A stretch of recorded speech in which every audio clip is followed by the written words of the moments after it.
We live? Yep. Envy, are we live? What's going on, people? Welcome to another episode of the Frames Per Second podcast. This is a live. This is our first live? Mm-hmm. It is. I believe so. This is our first live. God yeah. damn. This is the first Frames Per Second live. I am your host for the evening. My name is Mike. To the left of me, actually, I guess we saved guests for last. To the right of me, I got Spike. What up, though? To the right of Spike, I got Ken. Hola. To the left of me, I have AB. Do you go like AB or Angelo Brown? AB is perfectly okay, fine. cool. All right. Thank you for guesting, man. How you doing? Man, I can't complain. Appreciate y'all for having me. Cool. Thanks for coming through. Rod will be late because you know it took Jesus 3 days to ride, so it's gonna take Rod. Special circumstances. Easter Sunday for Rod, right? A little time to come through, but we're gonna jump right into this. If y'all could not tell, we are talking about the movie Sinners. This is the newest film from Ryan Coogler. Y'all know Ryan Coogler. Yo, you good, bro? Hey, I do it. I've been here for 13 years. The root beer threw me off. Yeah, Ryan Coogler, y'all know him from probably mainly from Black Panther, but I got put on through Fruitvale Station, and he's definitely made his name out here in these streets. But we're gonna jump right into this, man. We're not gonna waste no time. Sinners, let's do some quick around the room about general thoughts. Did you like it, dislike it? We're gonna start with you as the guest. AB, what did you think? I liked it. I liked it a lot. I was anticipating it. It met my expectations. I told you, bro. God damn it. I told you. I'm sorry. I had high expectations and I felt it met them. So it was dope. I enjoyed it. A lot of things I liked. Very few cons. So yeah, I was here for it.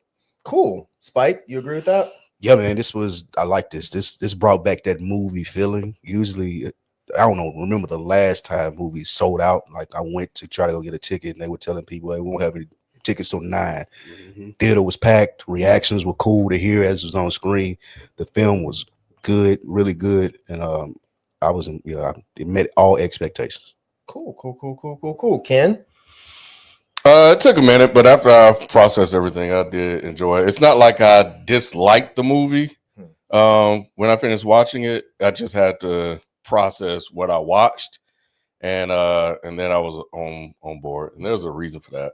But yeah. All right. I love this movie. I really only have one gripe, and we'll get to it, but there was one thing where I fucking hated. Everything else, I thought this was great. So we're gonna go ahead and get into this. Before we start, just before y'all get upset and all that, look, we're only scheduled for an hour and a half. We're not going to be able to dive into every single nuance, as there's 4 of us here, potentially 5 at some point. So there might be a couple of things that we don't get to deep dive on. So yeah, just so y'all don't get mad at us. But yeah, let's go ahead and jump right into this.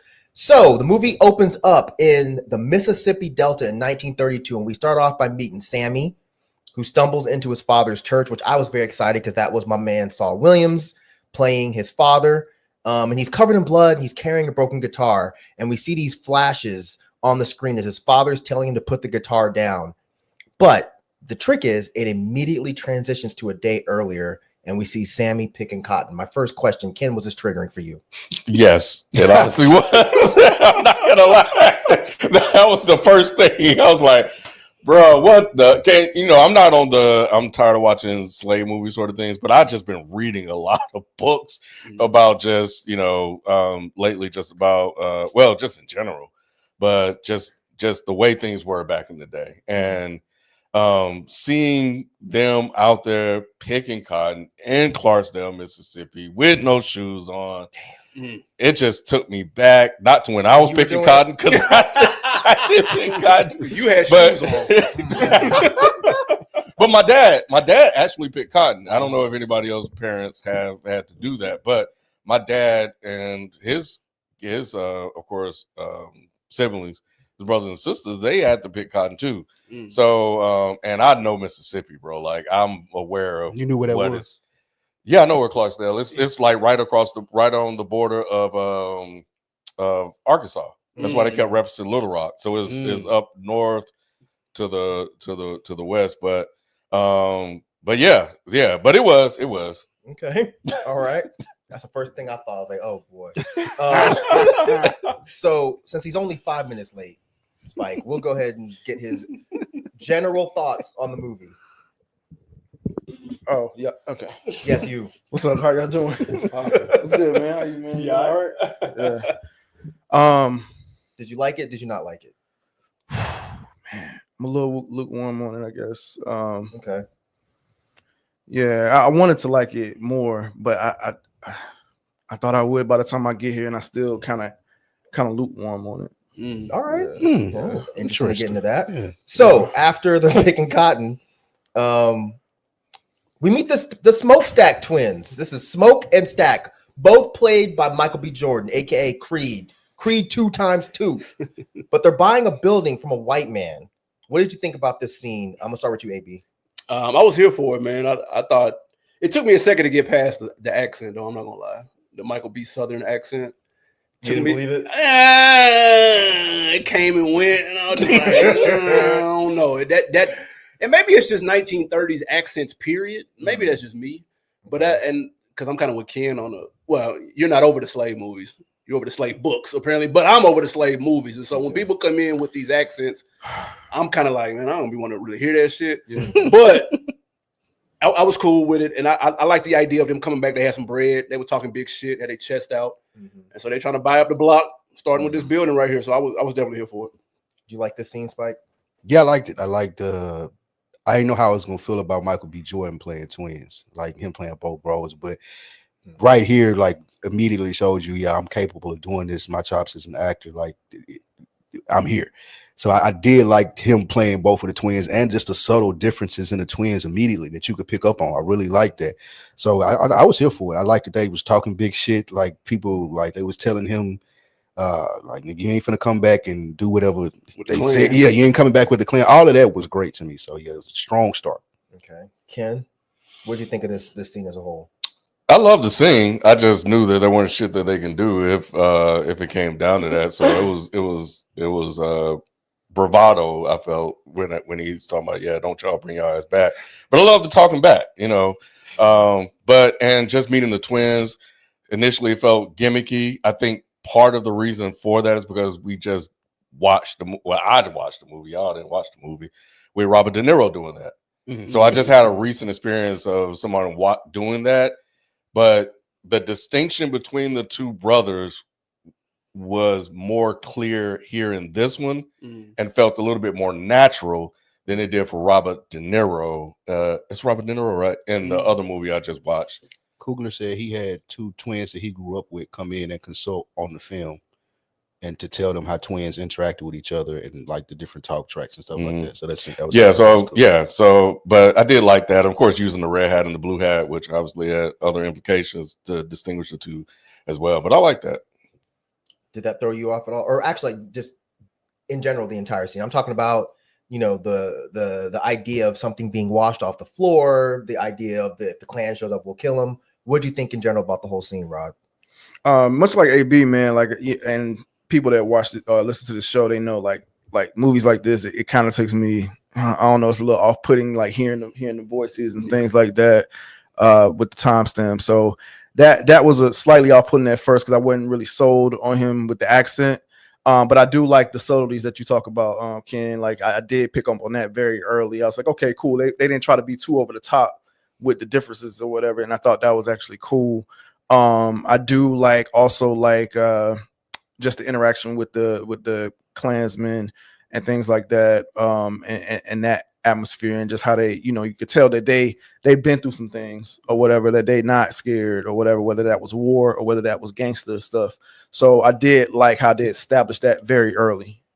He talked about that twin consulting thing when they split up. And he said he got that from them. Yep. He said it ain't a one-on-one. Right. It's always because the twins said they had never fought alone in their life. Like anytime they fought. Why would you? Exactly.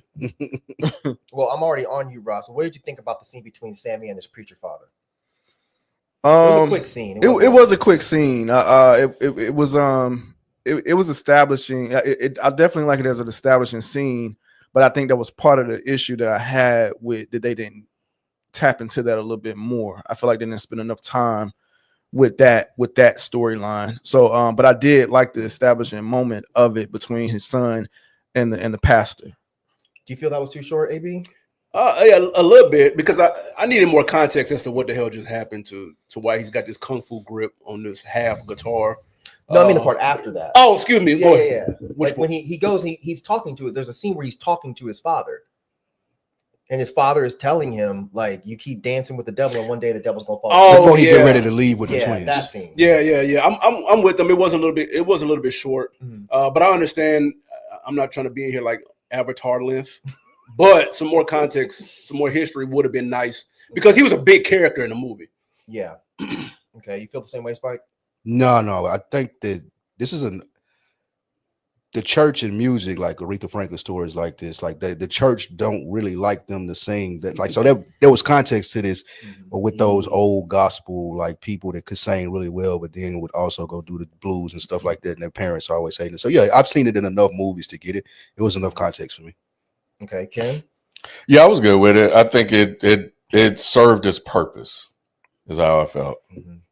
Yeah, I'm more with y'all too. I don't think I needed any more context there, because I think we've seen enough films and enough shows. We saw the Jamie Foxx show where the Isley brother was on there and wouldn't let Mary J. Blige sing. So we know how that whole thing goes, and we've been in enough churches where we know that these church folks, they do think that this type of music, this rock and roll music, Secular, this secular music is the music of the devil. So I didn't personally need any more time with that. I was good with it. And again, I love Saul Williams. I was really happy to see him there. I wish he would have got a bigger part, but I'm cool with what he got. So we found out the twins are opening up their own juke joint, and they're recruiting folks to work there.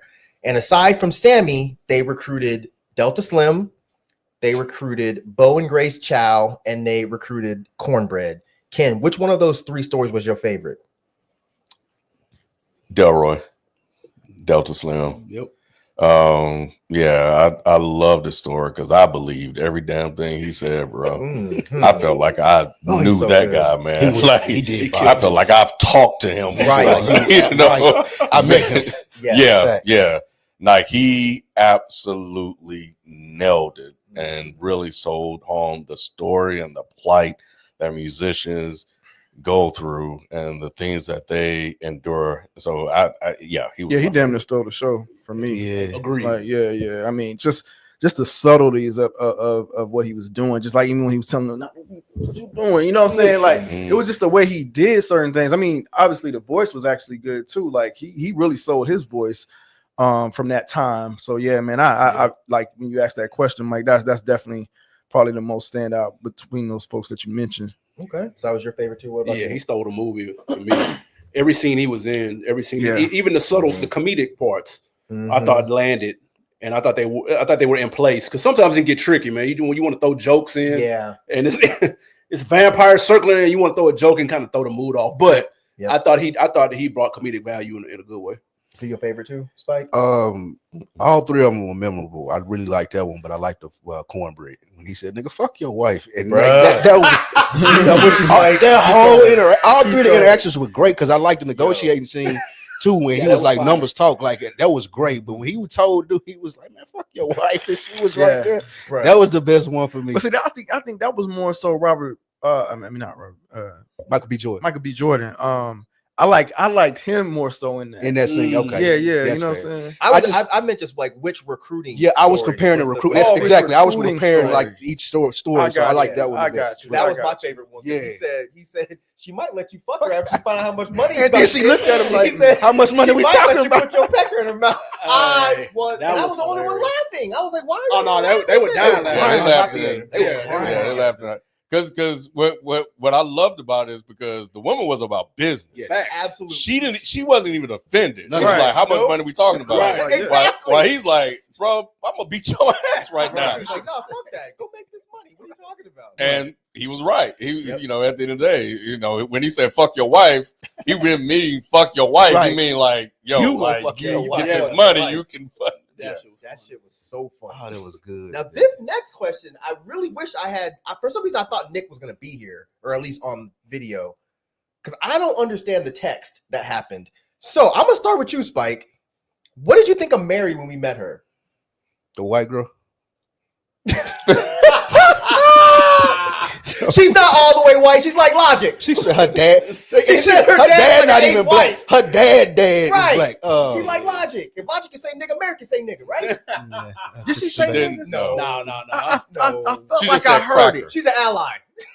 but I felt like I heard her say nigga. She Like didn't when she say was that. talking about I that don't she'll think beat so. everybody in her ass. She said, No. well, no, She said I'll be all cracker, these bitches for ass. sure. Yeah, She she said, all I'll the be- bitches. yeah, she ass. said, I'll be all these She Okay, said y'all that. see all these bitches ass. Um, Yeah. That was interesting, Mike. I didn't know. Like, I was like, okay, where they taking this? Of course, we know the twins are troublemakers, but I ain't see him fucking a white girl in what year was this? The 30s. 30s. Yeah, I What? didn't. He was trying to keep it on the Bro, road are too. you, bro, I mean, hey, you, Okay, That was I the mean, thing to do. I Yeah. mean, where the white girl gonna come approach you in public and be like, "Nah, nigga, you dipped on me," and I was like going, she going in. It's like this white The woman black side came out. For that real. little bit, A that little little bit that was in there. But Little no, drop. to be honest with you, I liked her character. I like when she got to the juke joint. I like how she carried herself. It wasn't too much. She ain't mixed for real in real life. That lady. I have no idea. She looks like she might have something though. I She don't don't know. look Y'all know that's 100% white. You don't recognize You know what I'm her? saying? it's Josh Allen. Yeah, White. I didn't know until Wait, after did the you movie. really recognize her? It's I've Josh never Allen recognized her White, from a for couple sure. things I've seen. I've always liked. But the main thing that y'all recognize her from, What was it? What was from the Hawkeye? right? Yeah. I had no Oh, shit. indication at all that she would be any kind of non-white. That's She a good played the point. role Yeah, me well. neither. Like Like that's I what I'm saying. and I seen her before that in a it's like a high school coming of age movie that she's in that she does really well in. And then obviously Hawkeye. Right. But I I've think seen she actually is mixed.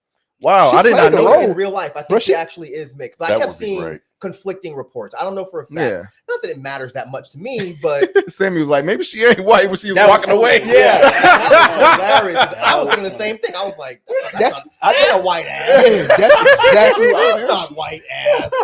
She has Puerto Rican or something, Something in somewhere in Something. there. Anyways, did you like Mary? Yeah, I was here for Mary. I like she had the attitude. She had she had like, it was something about her.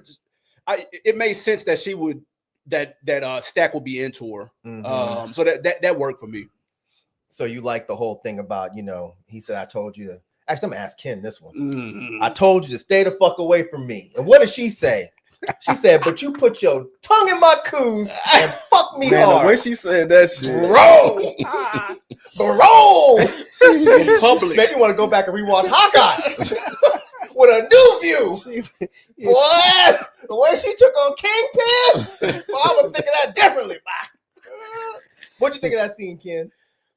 She had some really, really good comebacks. Comeback. Yeah, she really did. So That there was comeback. definitely and a black edge to her. There you go. But I don't know. I didn't like this character. Damn. I didn't even know it was Hawkeye until after the movie.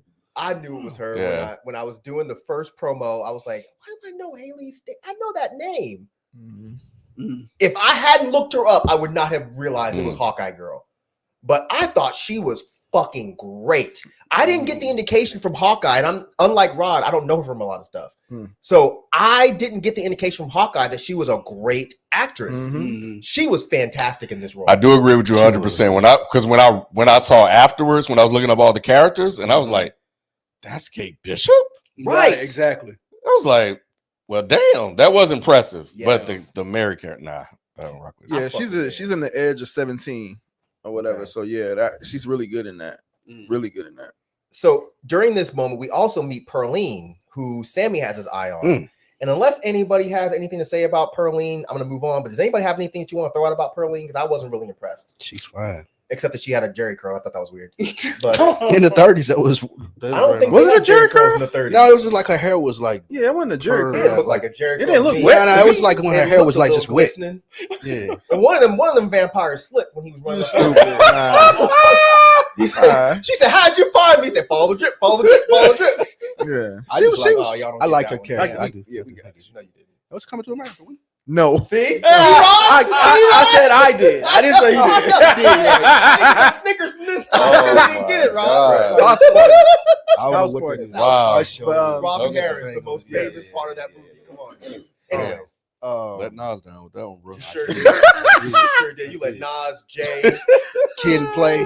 all of them. them. Tupac, all of them. He got Right, pockets like this. Right. No, I just liked her character in the sense of her relation to Sammy. Was Sammy voiced over? No, That Nah. was That's his voice thick-ass for real? voice. that's his voice. That's Yeah. cra- I'm sitting there the whole movie trying to figure that out. And when it's she how he voiced sing up. for real. Really? Oh, I didn't know that. Yeah, That's he dope. did backup for her. Dang. Oh, he's an actual artist? Yeah. That's what I I thought. did not know Yep. that. That's what I assumed immediately. Wow, that's Yep. cool. 'Cause So I like he really them. playing? Yeah, he taught himself how to play though. He didn't know how to do that Wow. before. They had to teach him how to play, but that's his voice and the singing voice. Wow, that's amazing. That's crazy to be that young with really- that, that type voice? voice. I was like, man, he Unique got to ass be voice. voicing over him. But That's to your incredible. point, I liked her character in the sense of it being a love interest for him. Okay. All right. So AB, what do you think of Annie? Because we see Stack goes back, and that is Stack, right? I keep getting them mixed up. Was it Stack? Smoke. Stack That is was the- Smoke. Yeah. Okay, so Smoke goes back Blue and hat. meets up with Annie. Yep. And we find out that they had a baby that had passed away. And I'll save what I thought was really interesting about this for when it gets to my turn. But what did you think of the whole interaction and the meeting up with Annie? I liked her character too. I like that she brought that perspective of kind of that voodoo. She gave context to what was going on, because without her, they probably would have never figured out who are these people outside and what the fuck is going on. Yep. So I'm glad that they did have somebody representing that piece of it, and they set that up well with her, with the whole voodoo, all that type of stuff. But I also like that each brother had their own personal stories going on. Yes. I really like that they were able to distinguish that, and it helped me tell the difference between the two as well, in addition to the clothes and stuff. But I just like that they added that layer of them having their own story, but it wasn't overcooked. It was just enough, in my opinion. I agree 100%. 100%. Yeah. Rob, what'd you think of Annie? Yeah, I've been a fan of hers for a while now. I liked her in Loki and all that stuff. But when I saw her on, I was like, oh yes, okay, we gonna get something here. So I immediately knew we were gonna get like a strong character from her just off the actor alone. So no, I like what she added. I like the element that she added to the story. So yeah, obviously we probably wouldn't be able to get through this mission without her. So yeah, she was definitely a pivotal person in this movie. Were you a fan of the scene, Spike? Yeah, she has an amazing presence on screen, and it shows the duality. Like they were saying so much about how the twins are gangster and they so much alike. The girl that Smoke was with and the girl that Stack was with, like two totally different women. Yep. And it kind of gives you some glimpses into their personality about what they believe in. They weren't. Were they? I think they were two totally different women. That's how I read it on screen. That's why I liked it. It's because you're racist. Ken, what'd you think of this scene? It was good to see that Smoke had dealt with loss, and he had also kind of some issues with faith and a lack of faith because of the loss experience. But she also made him kind of question his faith, because he was like, "You still wearing this?" We found out he's still wearing this thing that she said it protected you. So I love kind of that little thing that they threw in there. And also, I mean, we're talking about the South, the deep South, and you have the church, the religious part of the church that was kind of put on Black people when they were brought over to this country and introduced to that faith and religion. And then you have this sort of the sort of religion type of thing that she was practicing with hoodoo and all this other stuff. So it showed the two differences in sort of a culture that you have between those two. So it was almost like the opposite of sort of a Christian Baptist sort of type of faith, which I thought was interesting as well. Yeah, I loved this whole interaction between the two of them. I didn't know that she was going to be a love interest, but it completely made sense because they had a lot of chemistry the second they both started talking. But the first thing I really loved was the fact that she had set up this system to help the little kids in the neighborhood. She had goods and they would give her fake money. And I don't know why, but for some reason, I just love that. The fact that she was teaching these kids, like, yes, you have to pay for certain things, but I know you don't actually have any real money. And I have things that you need. So I'm not going to deprive you of that. I'm still going to give this to you, but I want to instill this idea of paying for things. So I really, really like that. And the fact that Smoke did not like this idea at all. Nope. And he tried to give her real money. She was like, I don't want it. I'm doing this because I want to help my community. So I think that little thing kind of lends to the overall story. But I also like that whole thing where she said, your body still remember me. Oh my God. Then he did it. Raw doggy, boy. I said, Go He ahead, couldn't Michael wait. B. He couldn't wait, bro. Immediate. Yeah. What you want me to say? And it's That I hot. love too. you. That I miss Mhm. you. Right. Yeah. He was Because good, I do. man. He was good. He was really good in that He scene. Yeah. did, man. He did Yeah. a fantastic job, bro. Nah, yeah, he did good. But this is when we start to now. By the way, this is like the first hour of the movie is character development, which I think Ryan Coogler is so unbelievably good at. We spent almost an hour of a 2-hour film just establishing character traits, characteristic, all of these things to where you're actually going to care about what happens to these people. Because when I looked out at my watch after sitting there for a while, I was like, wow, this is damn near halfway over. Yeah. But when you get to the end, it makes so much sense why he did it this way. But this is when we start getting to the shit. This is where you disagree with that, Rod?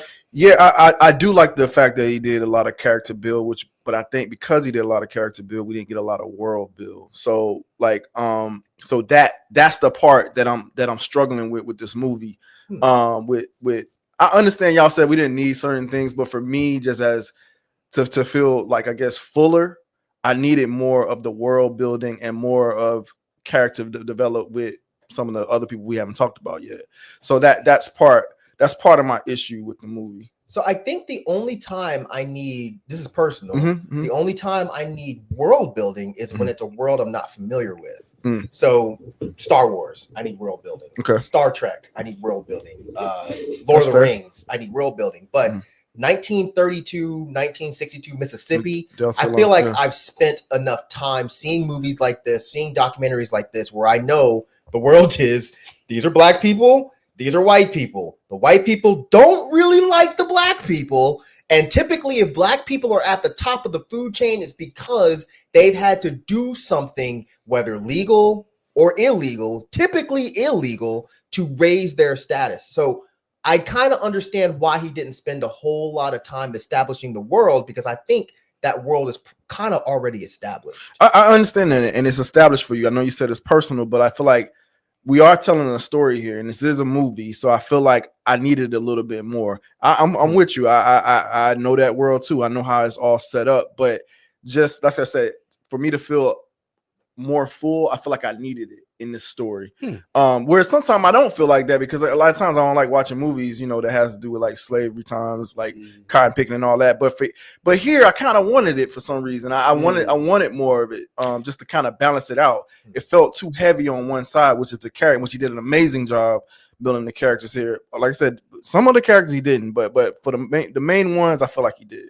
I find it interesting because I thought the characters built the world. Like, for example, when they try to rob his truck. Yeah. And then the dudes instantly knew they had fucked up when they knew who truck it was. And she said, yeah, I told you who it was, like the little girl, which I think was a great scene. And then when he shot him in the knee, he's like, I can't have no nigga saying he robbed me, man. He ain't got no nump or nothing. I think all of those things were subtle, but they were good enough to let you know, like, oh, they run this world. Like, they are, like Mike said, you high up in that place. And I'm not disagreeing with your opinion. I'm saying, for me, those little subtle things that they put in the world of how people were responding to the twins, that carried it as far as world building.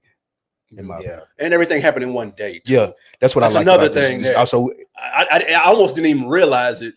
I had completely forgot that. Oh, this is just 24 hours. Damn. Yeah. So that kind of. They said, Rod, just ask Ken. Somebody said that. He can give you a full rundown. All right, so so this is when the real shit kicks off. This is when we see, well, not the real shit, but you know what I'm saying. We see a white dude, he's running, he's burning up, and he's looking over his shoulder, and he ends up at a house that belongs to a man and a woman and he tells them he's being chased off by Indians. I'm saying Indians. You sure them Indians is just some fair colored niggas? That shit had me dying. That was funny. That shit had me fucking dying. Yo, old 1930s ass racist white people, there's nothing like it. There's nothing like it. That their racism is just oh, it's good.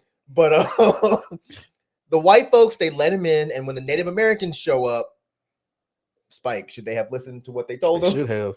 And Buddy didn't even press him either. He was like, all right, y'all let him in. That's on y'all. Dude was like, hey, let's go. All right, we ain't gonna argue with them. Let's go, man. Right. And it's getting dark. Right. I got a question about that as a horror person. Like, is that the lure? Because I'm familiar with it, and I immediately recognize it. Like, vampires have to ask to let you in. Where does Yeah. that come from, though? So that was after. Well, actually, I don't know if that was in Bram Stoker or not. Somebody in the chat help me out. I can't remember if that was in Bram Stoker or not. But yeah, that is an old rule. But a lot of movies after that just kind of let it go, and they don't like movies like Let the Right One In or True Blood, like Fright Night. I know he actually asked to be let in, like on the first episodes. I started and didn't stop it, but I noticed that as a thing in vampire movies. I love stories. I didn't know that. I ain't gonna lie, I didn't know that. Yeah, a lot of vampire films after that kind of let that one go. Like the garlic stuff they keep, the sunlight, holy they keep, water. But I've even seen some of them let go of the whole silver thing. Okay, so it kind of just depends. But I did like, and I'm glad you brought that up. We will get to why that is a very, very, very, very important thing that Coogler put into this film. But yeah, that is a pretty standard rule that just some people just kind of let go. Oh, that went over my head. I just assumed that was the world that he built in this. That's all that's vampire the thing. Okay, movies, cool. Yeah, it's an old thing with vampire films. Did y'all know them? Did y'all know they were vampire? Well, he was a vampire immediately. That was the trailer. That was a spoiler that made me so mad. Oh, Me too. Wow. That's I didn't see it. I didn't see it. This movie probably would have been higher rating for me if that mystery was still there. But I got an alert on my phone. Ryan Coogler's new vampire movie. Oh, I was wow. like, bro, what? Yeah. So everybody knew it was a vampire movie? The second trailer flat out says it. Somebody said, I'm glad somebody here said it, like, don't watch the second trailer. And I just so happened to not the see second it. trailer showed people who got turned, and I was like, yo, what the It showed Haley Stanfield's character. It ruined a lot. It showed Stack getting turned into a Oh, are you kidding me? It sure did. Yep. Yeah, that's what I The said. second trailer was trash. The first teaser, Why would they do perfect. that? Yeah, they should We just talked about I it. think the studio. Oh, is the mic still on? Like, people want to draw you in so Oh much. my Like, hey, look what we God. done. They don't leave no mystery no That more is than anything. They crazy. showed cornbread turned into That's crazy. It was trash. Wow. It was Yeah. trash. It was just luckily for me, I forgot a lot of it. But when I started watching, I was like, oh yeah, this person's turn. Oh, that this person's sucks. I didn't watch. I'm glad Yeah, I didn't have watch it, so I fortunately didn't see the second trailer. So all this was a surprise to me. Yeah, it was whack. Yeah. Did you notice the buzzards flying overhead, Ken? There were three sitting on the top of the house. That was Yeah. fine. Yeah, I saw. It's a nice little subtle Wait, what touch. was the subtle touch? There were buzzards flying over the house when the vampire guy ran to the house, and then once he went in, the buzzards landed on top of the house and just sat down. I was like, that is such an interesting and subtle touch that a lot of people probably won't even pay attention to, but when you notice it, you're like, man, that's such good detail. Ryan Coogler is fucking good, y'all. Man. But all right, so let's go ahead and jump into the opening night of the juke joint. They've already passed all the flyers, they've gotten everybody there, they've established what's going on at the juke joint, and a lot of music was played. But there was one musical number in particular that's played by Sammy that Twitter wouldn't stop talking about this shit. So I'm gonna start with you, Ken. What did you think of this scene? And I'm talking about the scene where Sammy's playing and it looks like there's different times. Oh, okay. So the first time I was like, oh, they're doing a lot. They're doing a little bit too much. But thinking about it and processing it, I come to really enjoy it.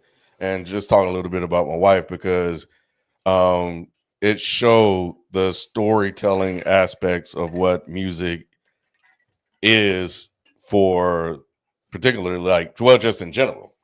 And that was one of the things that the movie opened with. And it just showed the evolution process of how music just evolves over time and just the different forms that it take from different cultures as well, because you had the Asians there as well, which I thought was dope. And then you showed the evolution of hip hop, you showed the electric guitar and stuff like that, and the greatness that comes out of that. And, even the dance numbers, because, you see, because, twerking is just a different version of of African dance and stuff like that. So it sounded like a lot because there was a lot going on and some of the sounds didn't quite blend in as well with one another, but just getting this historical number, and using that to kind of tell that, I thought was dope, and how that factored into the rest of the movie. I liked as well. Sorry, my bad. Go ahead. What did you think of that scene, AB? I thought it was dope as hell. I'm not gonna front. my thought was that he was trying to say that these all kind of come from blues. That like that's the foundation. And where because my wife didn't like it. She was like, she didn't really see the point of it, so to speak. And I was like, okay, that's fair. But I thought it looked so damn cool that I'll let him cook for them 45 seconds if he just wanted to get that off. Okay. Because I thought it looked fly. And I actually wanted to rewind it because I didn't catch everything. It was a lot going on. It was niggas in khakis and Bloods and Crips over here. I was like, what the fuck? So there was a lot going on. So I really wanted a second opportunity to watch to really like take it all in. But I thought it looked fly. And I thought it was immersive. And I'm here for it. My wife was like, man, he could have took that out. And I was like, I don't know about that. Because if he would have showed me and be like, yo, I took this scene out, bro. What you think? I'd have been like, nigga, why you take that out? That shit hard. Like, so I'd have been hot at him. So I thought this shit was dope. But my household was split. Wow. Rob, was your household split? Well, I sent it solo, but it was masterfully executed, is how I would put it, man. Like, just visually and even the mixing. I understand what you're saying, Ken. At some parts it didn't mix that well, but for the most part, when that shit first hit with the drums and all that, I was like, oh, wait a minute, this like some Jordan Peele trailer type music or whatever going on, like fusion. But nah, man, it was good. Like, just to the camera pans, to the different, like, then other cultures were revealed on the pans, because it wasn't like cuts. It was just pans. It was a bunch of pans and zooms, and then more, like the more they panned, the more they zoomed, just more was just revealed. And I thought that was amazing, man. Like they did a really good job at executing that scene. So I was here for it. Yeah, I think she's totally off the mark. I think you absolutely needed this because it supported what was said in the beginning when we set up the movie. And obviously, the whole idea of everything. That was in itself. If this was a music video, this music that would be the music video that tells this story. Basically, is how I kind of see it. You agree with that, Spike? At first, I didn't. I was kind of like, this is a lot. But then once they had the conversation about what music conjures up, and like they were talking about the different spirits in the background behind it, and it made so much more sense. And I sitting here thinking about it, and even thinking about the movie at the end with some of the comments and conversation that they had, where they were specifically trying to get to Sammy. It was like that showed us, even if he wasn't great at the guitar in real life, it kind of gave us a representation of how good he was supposed to be received in that room. Like this, everybody else sung and did this, but when he did that with this guitar, like it woke up everything. And I think that was a really good job. And Rob made me notice too, like, because of that show that we reviewed, it didn't have any cuts of just how they panned around the room and made you feel like you were in the room. So it grew on me, especially throughout the movie. So I'm with your wife. I fucking hated this scene. I get why he did it. Before y'all start typing and start, oh my god, I'm not stupid. It was very fucking obvious why they did the scene. I just thought it was crunchy. It was just like, dude, I don't like this at all. You say crunchy, what you mean? Sorry, it's old people term. Like, was it cringy? It was just corny. Oh, okay. It was like we already. So it harkens back to the very beginning when they're talking about music, bridging the past and the future. I get that, but I did not need Sammy playing the guitar and then motherfuckers twerking. I didn't need somebody coming out there and scratching records. I just didn't need that. I felt like that was him trying to make sure that snoozy people knew what he was trying to get at. So I didn't love this scene at all. This is my only gripe for the whole film. Like I mentioned at the beginning, I had one gripe. It was this. I just thought this was really just corny. And, I feel like I'm not a filmmaker, obviously. I would never tell Ryan Coogler what to do. I just feel like there had to be, if you needed to make sure snoozy people understood what you were going for, I feel like there had to be a better way to do this than have Sammy playing guitar, and then right here there's somebody twerking, and then right here there's somebody breakdancing. I feel like there had to be a better way to do this, but I just thought visually it just looked corny to me. That's all. Really surprised. I think the idea was dope. Okay, but I did not. If it was a music video, I would like it. Yeah. If this was a fucking whoever rapper music video, I'm like, okay, this is cool. So it kind of felt out of place. it totally took me out of the suspense of the film. That's it was a lot. Shit popped That in, is fair. Yeah. No, it was that's a long fair. scene. And I was like, bro, I don't need all this. Or at least make the motherfuckers twerk and maybe a little faded away or something. But it looked like they were right there. So I was just like, I don't like this. But that was a divisive scene because I thought that to myself, like, A lot of people ain't gonna like this Yeah. part right here, which I get that. But that's why I said I let them cook for them 45 Sure, seconds. sure. I was like, you can get that off because I thought it looked cool. To be honest, I just really thought it looked visually. It felt like a Jordan Peele ripoff too. Really? I don't even think Jordan Peele would do that. That didn't seem like a Jordan Peele thing. He probably wouldn't do that. He Well, it was probably just would the do it better. mixing. That's what I was saying. think it was That's why I pure- mentioned Well, Jordan. yeah, Peele. I'm not tearing up the music. The music Yeah. was dope. I agree with y'all. The music was really, really cool. The way he was, I think he could have just done that, and we would have gotten the point. Like he could have faded in The some instrumentals. instrumentals in the back. That'd have been fine. Gotcha. It was the visual for me that I was like, this is stupid. I don't like this. Mhm. But okay, so I'm not even gonna look in the chat because I'm sure they're mad. Yeah, But y'all will get over it. They tearing you up. I don't give a fuck. Hilarious, I don't care. I don't care at all. There's one person I think that agrees. You're supposed to say thanks, Spike. You're supposed to say Yeah, I see some people I agree knew, with you. I knew I was gonna be on an island with not liking this scene. So yeah, y'all are a bunch of Drake fans. I don't give a fuck what y'all are. All right, so Remick, who is the white vampire, so he shows up with the man and the woman from the little shack that he turned, and he says that they heard the music which led them there, but Cornbread refuses to let them in. However, there's a money issue going on. So Spike, what did you think of the conversation between Smoke and Stack concerning the whole money issue and why there was an argument about the money? Can you guess whose side I was on? Yeah, you're on the side of not giving a fuck about black people. Absolutely. That's easy. I mean, he made a really good argument, bro. We're not doing this for fun. We're trying to make our money back. And at this rate, we're going to be out of money in a couple of months. Like, I can't take sharecropper money. Like, where I'm going to spend that at? I ain't going to no plantations.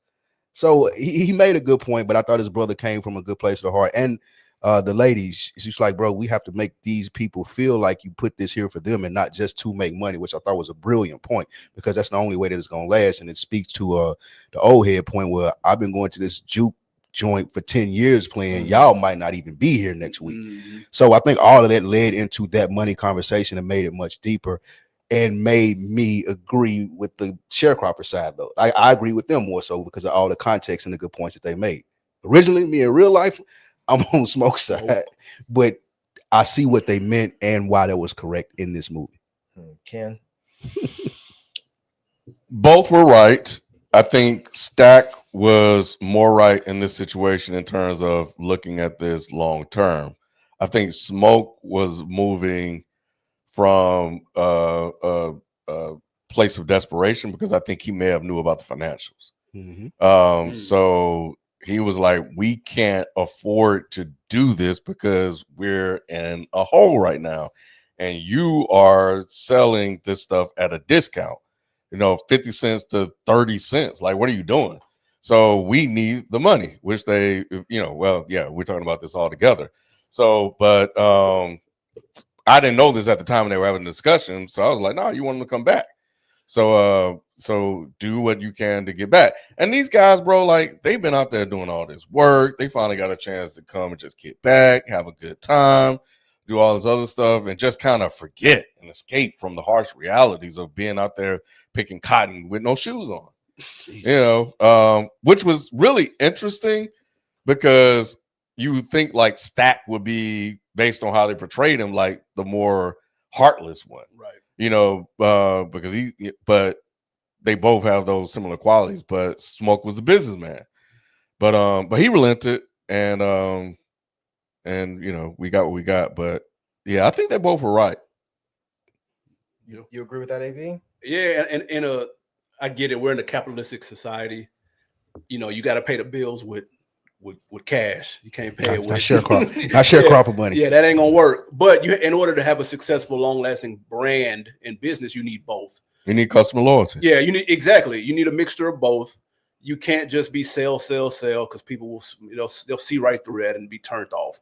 So I thought it was a great debate, great conversation that is fitting today, just as it was even back then. So I love the aspect. I love the storyline of this movie, period. Yes. I thought the plot was dope. Yes. You know what I mean? Cleaned up the dirty money, getting into a club.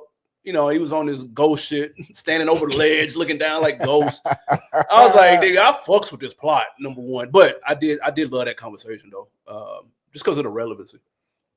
Rod, you agree with that? Yeah. I think Ken and AB killed that. It's not much more to be said about it. Okay, well, let me ask you this then, motherfucker. I mean, they did. What did you think? Because nobody touched on this. What did you think about the idea of not letting Remick and his friends in? Did that mean anything, or were you just like, this is just a vampire lore? Did it mean anything? It really just came off as really vampire lore to me. Oh no, I'm lying. I did feel like, you know, this is something for us. So I feel like I got that air, like, okay, it's so many places you could have stopped before you got here. Why you want to come in here so bad? I mean, it just looks fucking weird to me. Like to me, it would look weird to anyone. I would think, like, you see black folks in here trying to have some fun because we don't have any place of solace where we can go and have this type of fun. So why are you trying to infiltrate this situation? So it's sketchy. Even if you're not vampires, it's still sketchy. Yeah, and like to the point of one of them saying, like, well, yeah, they want to come in and have fun, but what happened when one of us step on their shoes or somebody looking at his girl too long? Mm-hmm. So even beyond the vampire lore, like, we don't want y'all in this place where we are free to move around, express ourselves. If anything happens, we know it's going to be within our community. And as soon as we let y'all in, we have no idea where this is going to turn into. I thought that was a great, like, innuendo. Well, for us by us. Right. Which they do say that in this movie. Yeah, which was kind of weird. But that was crunchy. Yeah. That part was crunchy. That was a crunchy line for sure. Y'all gonna be using that shit. Watch. Well, so it was an interesting scene. Because they were like, well, why is she in there? Oh man, that was shit. And her in there because of the 1/8, 1/10 amount of blackness that she has, right? But that's still enough for them to run and say, hey, there's this white woman in here, and they can go flip that whole story. So she was a threat in Clarksdale, Mississippi in 1930 something, because they can easily just lie. That's just what they do. But also it's like, well, if she's in there, why can't we be in there? Like, why are we allowed in there? You know, and then on top of that, trying to use money to penetrate and get into this place where they're not allowed. They felt like there's a certain privilege that should come with that. But if we are not allowed to be in this spot because of that, then we can just buy our way into that spot, you know. And then the idea of them needing money leads to a certain sense of desperation, which would allow themselves to be bought / selling out. Yep. So yeah, and them talking about we're good musicians, and then they're playing the folk music or whatever they were playing, which is different than what was going on inside. That was funny too. So, which He said, comes back around later on in the movie. Yeah, I'm with you. We'll go ahead. No, go ahead. I thought, and y'all tell me how off I am. I looked at this whole, especially this scene in particular, but the whole movie was allegory for the music business. Yes. That's kind of That's how what I was waiting for y'all Yes. to get to. I was actually surprised when I asked about the whole inviting that nobody really picked up on that, but that's immediately what I got. Now, the interesting thing about this, had they not put that crunchy scene that I didn't care for, I wouldn't have even thought that this was a message movie. But once I saw that scene, I was like, oh, okay, y'all gonna be cramming some messages in here. So the second they walked up, I was like, I got it. Okay, now I get what you're going for, because I was like, okay, they're all white, but he's kind of talking this talk like they're the good whites. So what I was just gonna say, am I even here, Rod? I thought you was hosting. I thought I was hosting, but I guess not. because it was directly tied into what y'all just said. Was it? Are you sure? I don't think I finished. You was about to talk about the banjo. I was going to talk about something. Jesus. You never know. But go ahead. I'll shut up. But when you leave, I'll be talking again. I just said I thought it was even deeper than the music business, just how most of our culture gets bought out. So I was with going to say that. that's what you Hey, were we're gonna a say. team. Jesus Christ. Yes. So yeah, I had written down. I thought that this was an important symbol for Black people letting the wrong people into our culture. They saw that they were white and they immediately were like, nah, but just like Ken hit, that money is what changes things, and it makes you consider maybe they're not the wrong people. But what I also took from it, and this is that Jordan Peeleism that we always dump on the Black horror films. And I don't know if he was going for this, but it seemed like the white vampires were representing this kind of idea of at least white liberalism or neoliberalism, where it's like they're claiming to be a group that's better than the other group, than the opposition group. But once you really dig in, you start seeing like, no, y'all got problems too. Like he's presenting this idea of like, yo, you can be one with all of us. And we're not like these racists. We're the good group. But then when you get in there, oh, wait, y'all motherfuckers are vampires. This is a cult. This is a fucking cult. This is fucked up. So yeah, I like that they were presenting themselves as alternatives to the actual enemy, but actually being like a division of the enemy themselves. So I actually found that to be really, really interesting. But hopefully, you got anything else, Spike? Can I move on? Is that okay? I was real quick. I was gonna say I immediately thought of the term culture vulture when they came up. Absolutely. I thought that immediately, and I was like, oh, that's where I got the whole music business thing from. Because I'm looking at it like, oh, these dudes, they took the dirty money, tried to clean it up through music, whether that's a label, a club, or whatever the case may be. And that you could tell the way Stack's eyes lit up when he heard old boy singing. That's the same way people we know back home. They might got a little bread and they hear their nephew spin. It's like, we might got some. We might got just the ticket. We gonna be rich. Yeah, we about to get the fuck out of here. And then that white person comes and they say, oh, I heard your cousin sing. Bingo. And that's why I think it was very important that they lingered on that idea with the white vampires. They were like, I heard the music and that brought me here. And that actually fits into the whole movie because we'll get to it, but they specifically say they want Sammy. They want Sammy. They want the music because, I thought all of that was very interesting. Very, very interesting. Very much so. But yeah, so because they're not making money, and oh, by the way, they're not making money because the Black folks they're entertaining, this is for people that may have missed this, are only getting paid in things like wooden coins because they're working on plantations. And the whole argument is, one of them did not want to take this play money, whereas the other one was like, look, we're building this for us. So we have to take what they have because we're trying to make them happy. I fucking loved this discussion because it's this capitalist idea on one side and this more community-minded idea on the other. So I see why Spike fell on one Which side. ties back into Annie that you were talking about earlier, Mike. Say again, I'm sorry. Which tied back into Annie, what you were talking about earlier. With the little girl. Yes. Thank you. Yes. So thank you. It brought all the way back to what Annie was doing with the children that didn't have any money. It's all about this community-minded mentality of we have this, we need to share it with the community. So who's right then? I think Annie's right, and I think that whichever one of the twins was like, look, we gotta take what they have because look.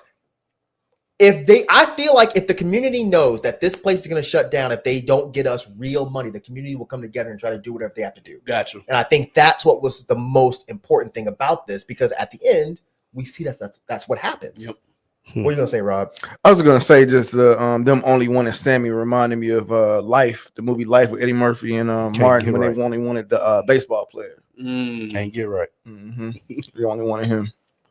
So Mary, being the white savior she is, she volunteers to go talk to the white vamps because they determined that they have money, because I think the vamps said that they had money. Yeah, they did. But this goes poorly for her because while she's talking to him, something's clearly off and Remick is drooling, which that's a new thing. I don't think I've seen a vampire movie that does that, but Remick's drooling, and as she's leaving, we see the vamp go up in the air and have some real hang time. But this feeds into Mary comes back. She's invited back in, and she hooks up with Stack. Was she invited back in? Yes. She asked him, could she come in? You're not gonna let me come in? Yes. She was invited. Cornbread. Yep. Yeah. Because I was trying to remember that. I was like, damn, was she invited back in? Because she did it so smooth. It wasn't like she was cold. It wasn't like she was cold with it. Yeah. It was a very smooth transaction of where she came back. Cornbread's not that bright. is kind of the impression that they give in the film, so he wouldn't have picked up on it the way the other folks did. Well, I just think she ultimately did it smoother than everybody else. I think she really just said what Spike just said. You're not gonna let me in? Well, it looked like she was walking up as I belong here. Like I already was in here, I belong here, and so it seemed like she get out my way, basically. I think if the spots were reversed and Cornbread had come back bit first, because they were already suspicious, if you remember. Annie already, because obviously Stack had just gotten bit. So they were already on alert. So when Cornbread came back, they were like, this doesn't make any sense. And Annie knew, okay, nah. But I don't know how smooth she was with it. I think that they just weren't on guard yet. I guess that go hand in hand. Just falling for white women, bro. No. I think it kind of go hand in hand, though. So where was I? When she came. Oh yeah, so Mary hooks up with Stack, and I bet you like that drooling and spitting mouth shit. I know you like a freak, a fan. I know you a fan, Spike. So yeah, some real freak nasty shit was going on. It was, and what I found hilarious was the OG telling the little boy, he was like, "You're going in there, man. He ain't doing nothing." When he told him to walk in there, bad advice. I beat his little ass. No, because if he didn't tell him that, then Stack would have came out of their bit and started biting people too. Well, no. I'm just saying, if this was a regular world. And I'm trying to be funny. And my brother sends a little kid in the room. No, the old man told him to go on in there though. I'm fucking the old man up too, Spike. He just being funny, man. That's funny. That's not funny. That's not fucking funny. Like, oh, they busy. What he said, I ain't doing that. Go on in there. Oh, he busy, ain't he? Oh, Jesus. That was so good. Yeah. So Smoke enters the room just as Mary is drinking Stack's blood. AB, was it sad to see? Well, the first time he saw him, they were just fucking though. No, he didn't see that. No. He didn't go in the room. The little boy seen it. Sammy seen it. Oh, the little boy. Oh, Sammy seen that. He was like, I don't think he's busy right now. Yeah. Rod and Spike don't want to let me host, AB. They don't want to let me live, bro. They don't want to let me be great, bro. No, I thought this scene, and this is why I favor Smoke out of both of the brothers, because as soon as he peeped that something was going on, and she looked up all wild. He pulled both of them out and unloaded, and I was like, "Thank you, no hesitation." Yosemite Sam, the shit out of him, and I was so glad he did that because there's that trope, bro. That nigga looked. He was like, quick. Like I love that, bro. Right. It's like he shot her and wasn't even looking at her. He was like, "What the fuck going on?" Right, that shit was fire, bro. Yeah, that shit was dope. How he did. Loved how he did. He handled that because the movie trope. Take forever shooting or something going. Shoot that motherfucker. He really shot next questions later. Thank you. That's exactly what he did. That was dope. He didn't want to know why she was doing none of that. I don't give a fuck about that. I don't give a fuck about 18 bullets, baby. My brother take all these. Yeah. My blood is bleeding because of you, and that's all I know right I'm shooting you. I find out later what the fuck going on with that. That was fire. That shit was hard. That was fire. Yeah. I literally said that in the movie, like, yes. Bro, thank you. I loved it. That was a great scene. Ken, if you have anything different?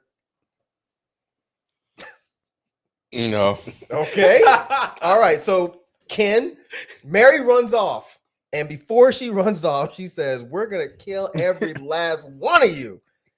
And from that moment, Annie figures out that they're vampires. So when Cornbread comes back and asks to be invited back in, they realize that he's been bit. Now, when Smoke tried to hand him some money, how hard, Ken, were you screaming at the screen about how fucking stupid that shit was? I was really surprised that he did it because I pegged Smoke as being smarter than that. So when he did it, I was really surprised because he would not invite him in. So it showed that he believed what Annie was saying. But nevertheless, he still, to a certain degree, I guess, had a certain level of doubt, because why would you put your hand outside? So yeah, but I was like, yo, why are you even doing that? But, he still didn't want to let his brother go. He still enlisted her to put the body outside, because remember, she was calling them Hanks at first, and then she said, oh, no, these motherfuckers are vampires. So he knew what vampires were. Yeah, he still did it. So I thought that shit was stupid as hell. I didn't think it was stupid per se. I mean, he came off as like a stand-up dude. Like, I was like, damn, I do owe this nigga money, regardless if we want to let him in or not. I think that was what ultimately would have, made him kind of give in a little bit. Somebody asking like for some money that he owes him.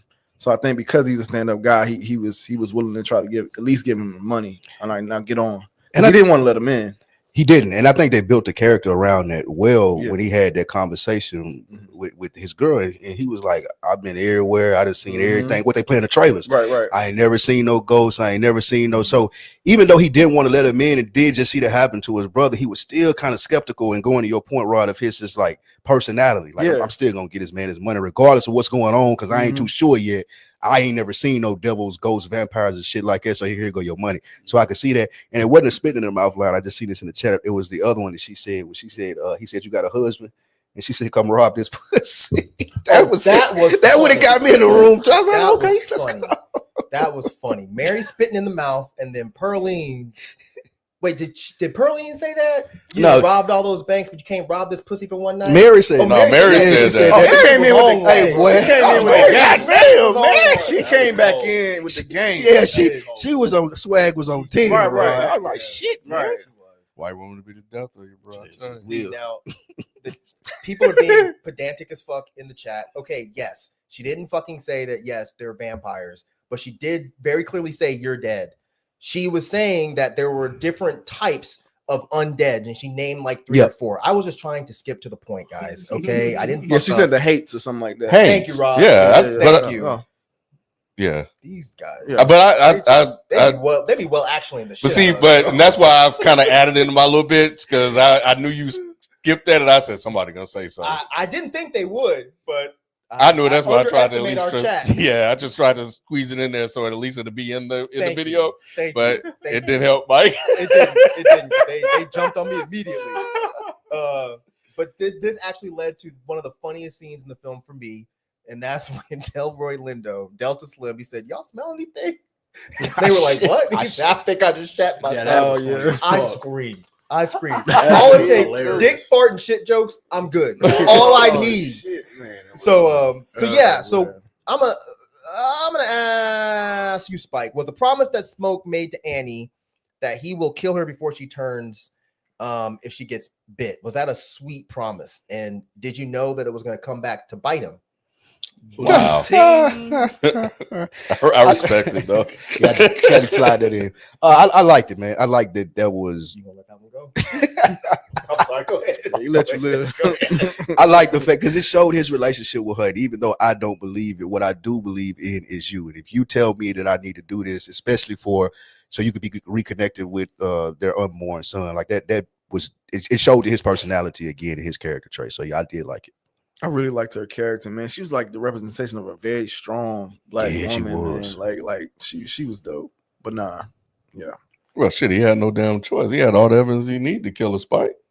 So he believed it in. But that's true. More of an emotional. Yeah, like I knew the second she said that, I was like, oh, she's gonna die. Yeah, clearly. Yeah. He said, "Die like a motherfucker." No, foreshadowing. Oh, I thought you said she's gonna die like a motherfucker. Well, she did die like a motherfucker. Knew that.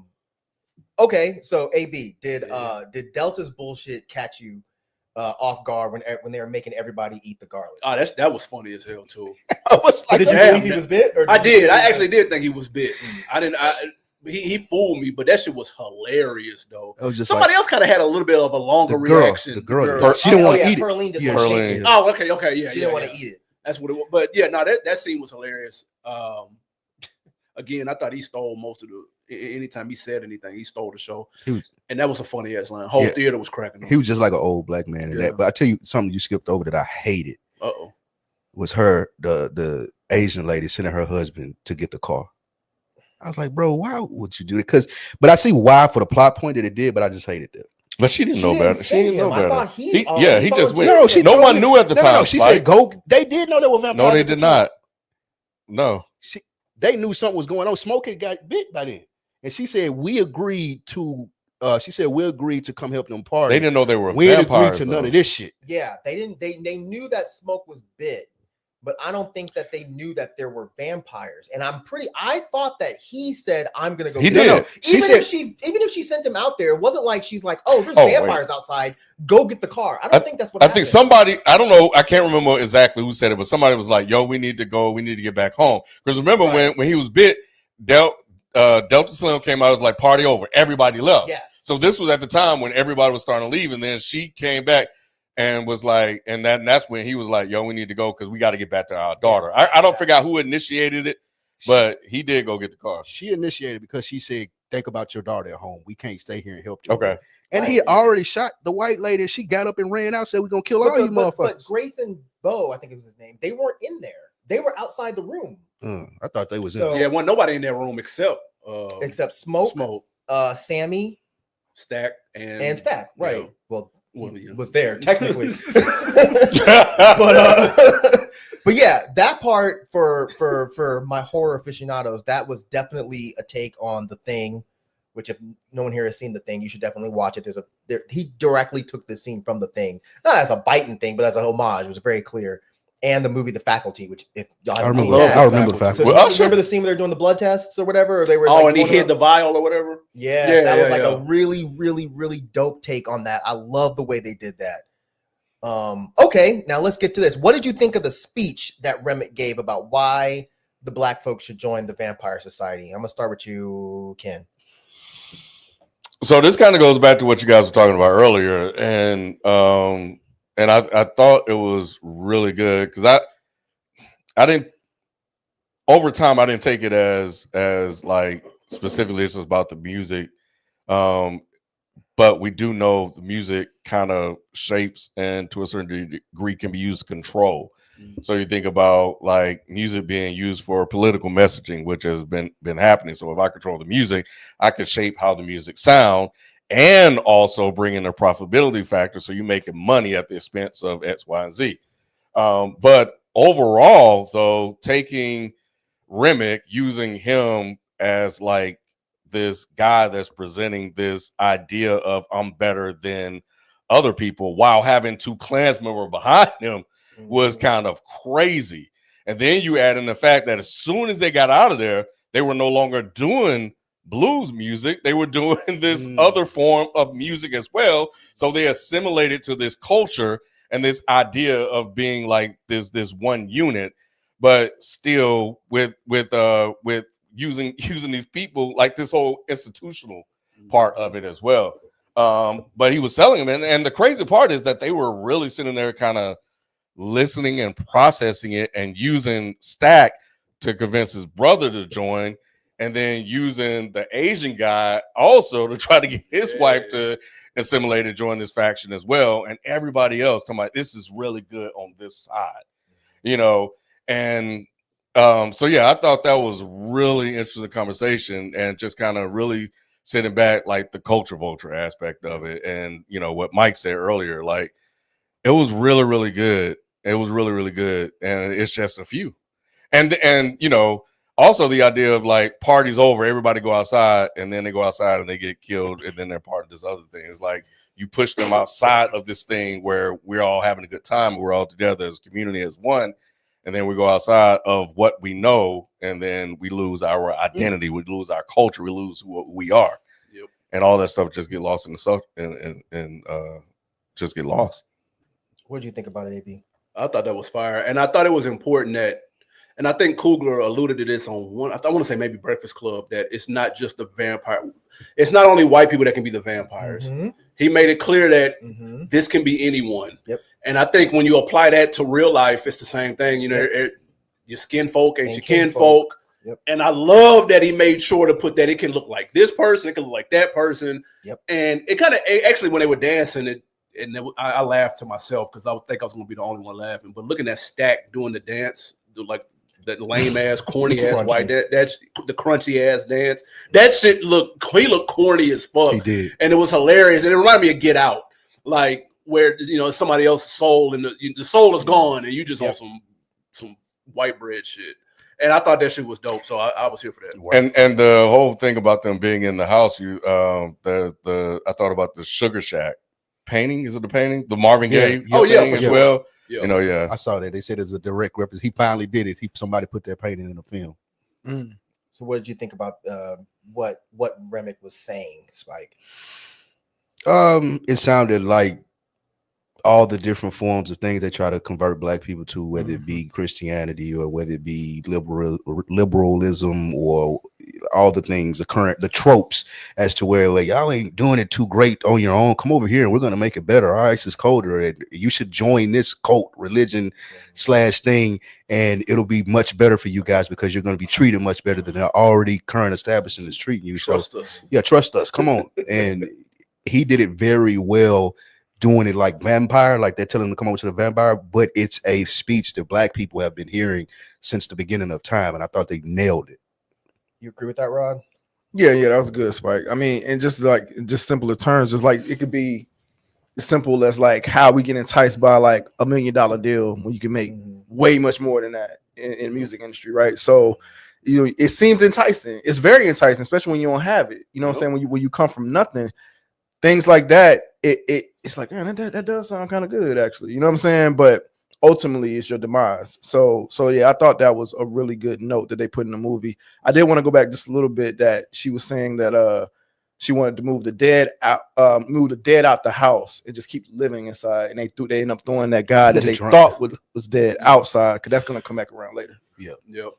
And to speak to that real quick too, when we talk about the $1 million deal, and this, that, and the third, and I think that's kind of what he hit on the head was the messaging. Sometimes in the music, people say is responsible for a lot of X, Y, Z over here, or and that's the cost, the trade-off. You got the meal, you got the check, but this is what's happening under your, people are doing X, Y, and Z to your shit. Yes. You know what I mean? They're influenced by that, so that's kind of the trade-off, so to speak. So I kind of got a lot of that. That's why I thought a lot of this was music business related. So this part, I thought most of the movie was music business related, but this part, I feel like I was getting more of like politics because of the line. I wrote it down where he says like, the world has left you for dead and they won't let you build or let you fellowship. And he was basically saying that, we can have a sense of unity over here. And that to me sounds like some fucking Joe Biden ass bullshit. So he's basically saying that in the vamp world, you don't have to worry about things like racism or discrimination or whatever, because we're all a level playing field. But remember, we'll get to it, but it's a hive mind. They all have the same feelings and emotions and all that as Remick. So when he also says that they only came for Sammy and that he sensed him, and he said something like, I wanted to see my people, which I thought that was very interesting, because he was saying that like Sammy has this way of bridging that gap between the past and the future.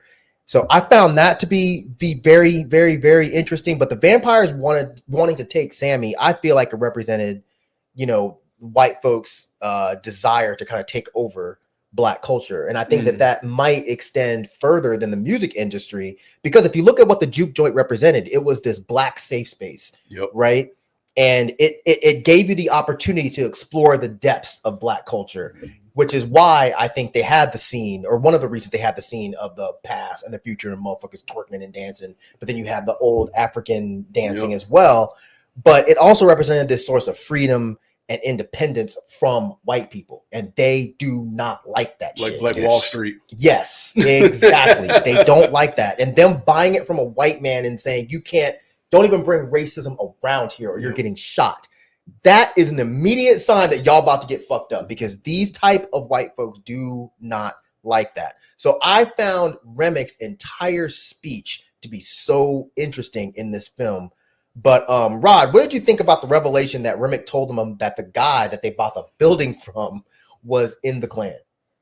Did you see that coming? Because I did not. The Grand Wizard. No. I didn't see that coming, but it made sense. It made sense that, because he was just like, the Klan ain't, what he say, Klan ain't no longer here or some shit like that. Something like that. But nah, it made sense that he again, just being enticing, like, just like, look, we on your side. You know what I'm saying? And just giving more reasons as to why they're quote unquote on their side or whatnot. But no, I thought that was an interesting reveal that they were going to come back at dawn, right? Yep. Yeah. To come. What about you, Spike? He mentioned it when he bought the building from him. They better not come back around here. I think it was a little bit of foreshadowing. Yeah. The twins told the guy, don't come back around here. And he's like, oh, the Klan don't exist. I kind of got, that was like a long little camera pan where it was like, they coming back. And I think that they they may have knew that due to having their war chest ready. Like when he went and got when we get to it closer to the end. And they said they forgot to bring it inside because they probably felt like they would have to defend themselves from the inside and just forgot to bring that thing in. So I did think that Remick said it, verified it, but they did allude to it early. Okay.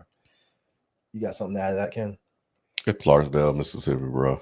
Everybody, The Klan coming. The Clan showing up, bro. Ran right down the street. Yeah. They gonna be there. All right. He said, I don't believe that shit. Don't believe that shit, bro.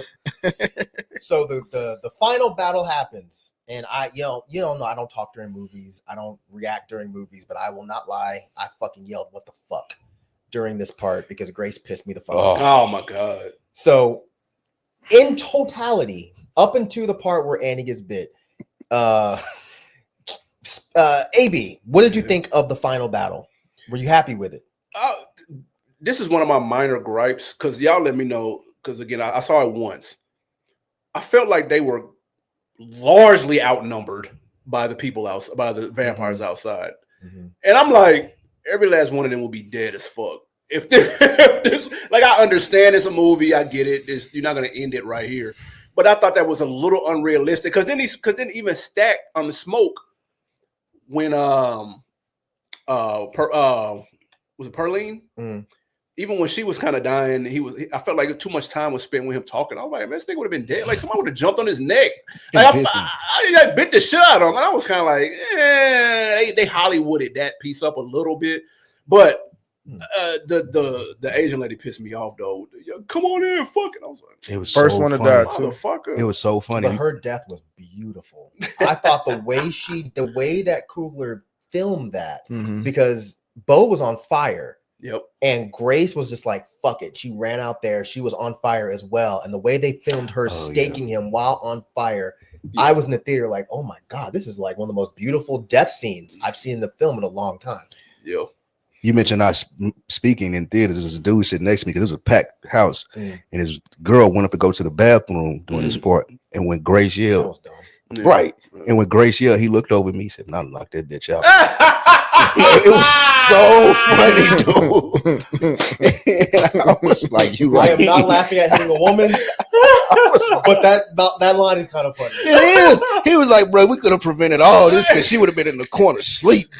Oh man, that shit was funny. But yeah, that I was like, to AB's point, I was like, okay, so that's why we see Sammy at the end just holding the guitar, because everybody here about to die. Like as soon as these vampires come in, there's no way nobody's making it out of this. I didn't have a problem with the fight itself, because I did think what you thought. I was like, there was like 20 of those motherfuckers. There's like 5 of y'all. Yeah, they were deep. But I think that's why Coogler inserted the whole silver bullets thing, because that doesn't always play in with vampires. That's usually just werewolves. But in some vampire movies, they do say that like silver hurts them. So I think that's why. Oh, okay. I missed it.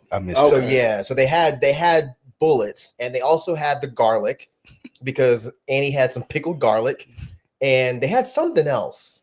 The wood stakes. Yes, they had the wood stakes. So gotcha. I got that, like when he was shooting the vampires running in, I was like, okay, that makes sense that he's taking them down because he's shooting them with silver. So I bought it. Okay. Without the silver, I'm fair. With you. They should have came in there and wiped them out completely. But Ken, Annie, was that part sad? Nah. Damn. I mean, we knew she was gonna die. I was trying to figure out why Annie and why they really wanted Annie, because remember, there was like everything was going fine until you killed Annie and messed everything up. Was it because they wanted, when they turned Smoke, to have his significant other too?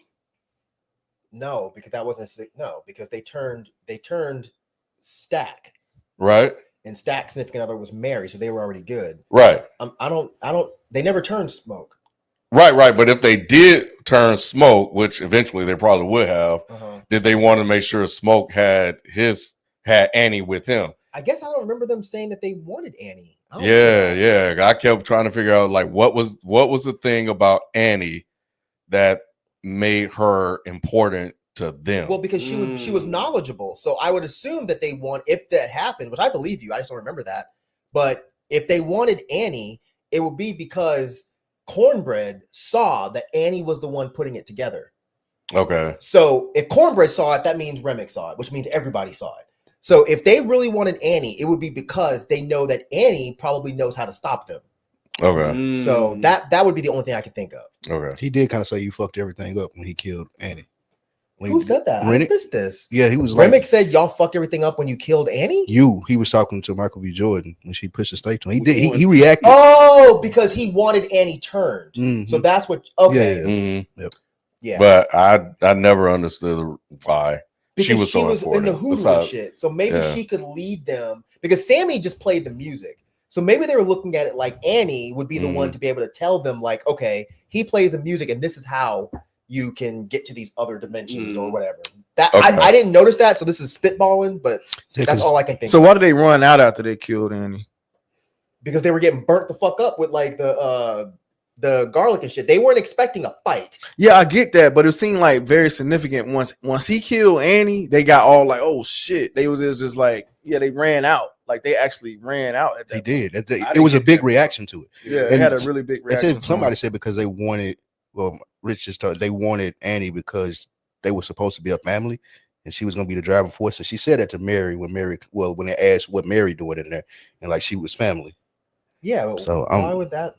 Maybe she was going to be the driver. I don't know. My homeboy texted me this. That's your homeboy. Yeah, text me this watching. I'm thinking, is that the one that don't like me because I'm I'm too liberal? That's somebody else. That's somebody. That's a white guy. Yeah, I don't know. It was that. I kept waiting for a clear answer on that, and I never got one. So it was just weird to me. She was maternal. Abundance says she was a maternal. I don't see why. Yeah, that's just like similar to the text I got because I think she was supposed to be like the leader, well, not the leader, but driving family amongst them once they all got turned. But I don't see why they would care about that because it was a hive mind that all traced back to Remick. It did, but that's what was confusing to me. I was just like, but why are they so affected by the killing of Annie? I would think it was just because Remick wanted Sammy for a very specific reason, and it had to do with his mystical ability with music. I know Sammy. So it's my Annie. I'm getting there. Wait a minute.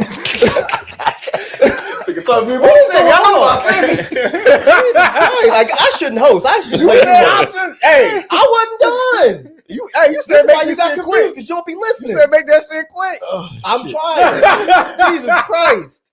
They wanted Sammy, because Sammy could do the mystical things with playing music. Yes. They needed Annie because, like I said, when y'all motherfuckers weren't listening, I was listening. Annie is able to figure out how to do these things because she was into the hoodoo and stuff. I get you. Well, then why are y'all confused then? If I already said I know, y'all know it's not. That's what I'm saying. Yeah, it's not enough. Like I feel like I get that. I get what you're saying, but I don't remember them actually.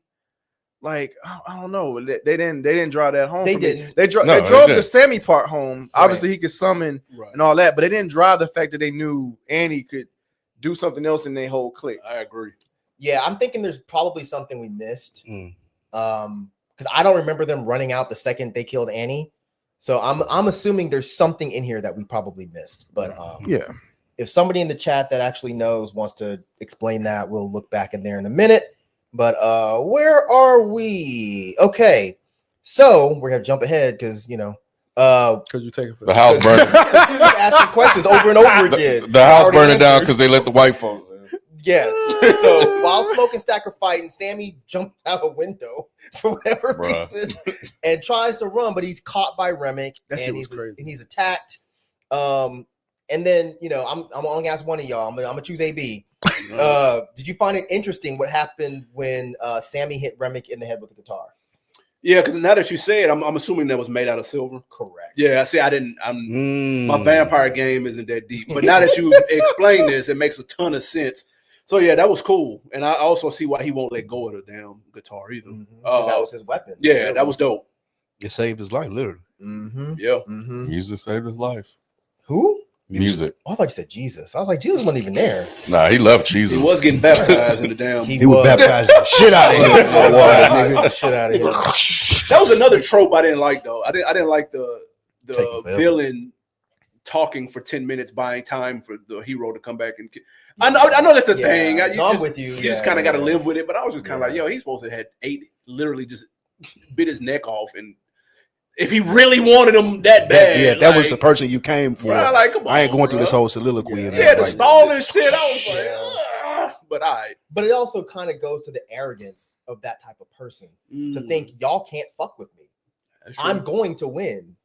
But I did like the fact that when he hit him in the head, if y'all noticed, all the other vampires felt it too. Yeah. So that kind of forced that hive mind idea. So and that shit was crazy when they all was singing the Lord's Prayer too. When he started saying he thought that was gonna save him. Like, nah, nigga, that's our shit too. That's our shit too. With that. That shit was crazy. That ain't gonna save you. Kendrick shit. Like he knows the Bible too, type shit. Right. Like, you know what I'm saying? One more comment about Annie. It says it was the same reason that Smoke didn't kill Stack. They wanted Annie to be turned and not die so they could all stay together, just like real life. You want to stay with your people. So. So, as Remick is about to bite Sammy, we see that he's stabbed in the back by Smoke. And as he's in pain, the sun comes up and he's burned away in a cloud of fire. Ken, what do you think of that scene? Yeah, it was cool. It was cool because I remember when Annie was like, "Oh, they all feel pain." So of course we see why, because hive mind bored, whatever. And but for a second I was like, "Oh shit, maybe Stack will turn back when the head vampire is killed." That's what we thought. Yeah, but yeah, because Annie thought too. Yeah, because we never saw Stack killed. And we just saw him come out and, of course, kill the vampire. So that's what I was thinking happened, but it did not because them motherfuckers burned. Because he was on top of him. Nah, they cut away. Oh, you mean by Smoke? I'm sorry. Yeah, killed by Smoke. Yeah, but it didn't happen. They burnt the fuck up. Yep. So they stayed vamps. How did Smoke get behind him like that? When it was all the vampires right there surrounding. Remember, I think he got hit in the head, so I think they were in pain. So I think that's how he was able to sneak up. Okay. Yeah, they were all burning because of the silver. If I remember correctly. No, that's right. They were all looking up and doing all this. All right, so we're towards the end. So so Smoke sends Sammy home, which transitions to the part that we see at the beginning of the film, which I wasn't a huge fan of that beginning scene, and then transitioning to it. It just didn't really seem necessary, but it wasn't a big gripe. It was fine. But we also come to find out that Remick was telling the truth. So, Rob, what did you think of that final gunfight between Smoke and the Clan? Oh, it was dope, man. He had to click. Man, I was a little concerned at first if he wasn't gonna kill the head guy. I was just like, man, you better not let this motherfucker live, man. But nah, yeah, it was dope. It was dope that he was sniping their ass apart. It's good that he got shot, because that's more believable, right? That how you not come out. He was standing in the middle, like come on now, So did y'all not get that he wanted to die? Yeah, I got it. That's why he took the little That's what I thing got off. too. I didn't get that. Yeah, because if you watch, when he sits down and he's trying to roll a cigarette, he's got the shakes and he can't do it. He can't even do the normal. His brother used was to the do one it for who him. rolled the cigarettes for him. So he's like, I can't even fucking do this. And then I think it was that whole idea of like, I've lost my entire family. Yeah, I was leaning more into that, the whole wanting to be with his family. Yeah, like when I was watching, I was like, why did he just walk out? Because he's a military guy. Right. Why would you just walk out into the middle? He was trying to die at that point. Gotcha. He wanted to take them all with him. So I found that part to be kind of interesting. And it was mainly like when he took off the protection or whatever that Andy gave him. He's just like, at that point, it's like, okay, I'm ready to go out. That was definitely a suicide mission. But I loved how they set it up. And like you said, he was shaking, trying to roll up the cigarette. And he just realized how much he needed his brother, like how much they needed each other. Because he said earlier when he was telling Sammy with him, like, that nigga can't watch his back for shit. Make sure you watch his back. And it just hit him in that moment, like, damn, bro, like, I can't do this dolo. Which adds a lot of weight to when he asked the Klansman. I don't know if y'all remember. He said, "You got a cigarette?" Because he couldn't roll his own. And what the Klansman say? Y'all remember? Fucking nigger. He said, "Go to hell, nigger." I was waiting. It had to come out. But he had to. Yeah. But he gave him a cigarette, though. He did, because he was like, well, he about to kill me. So, he ain't want to die. This was the best scene in the movie to me.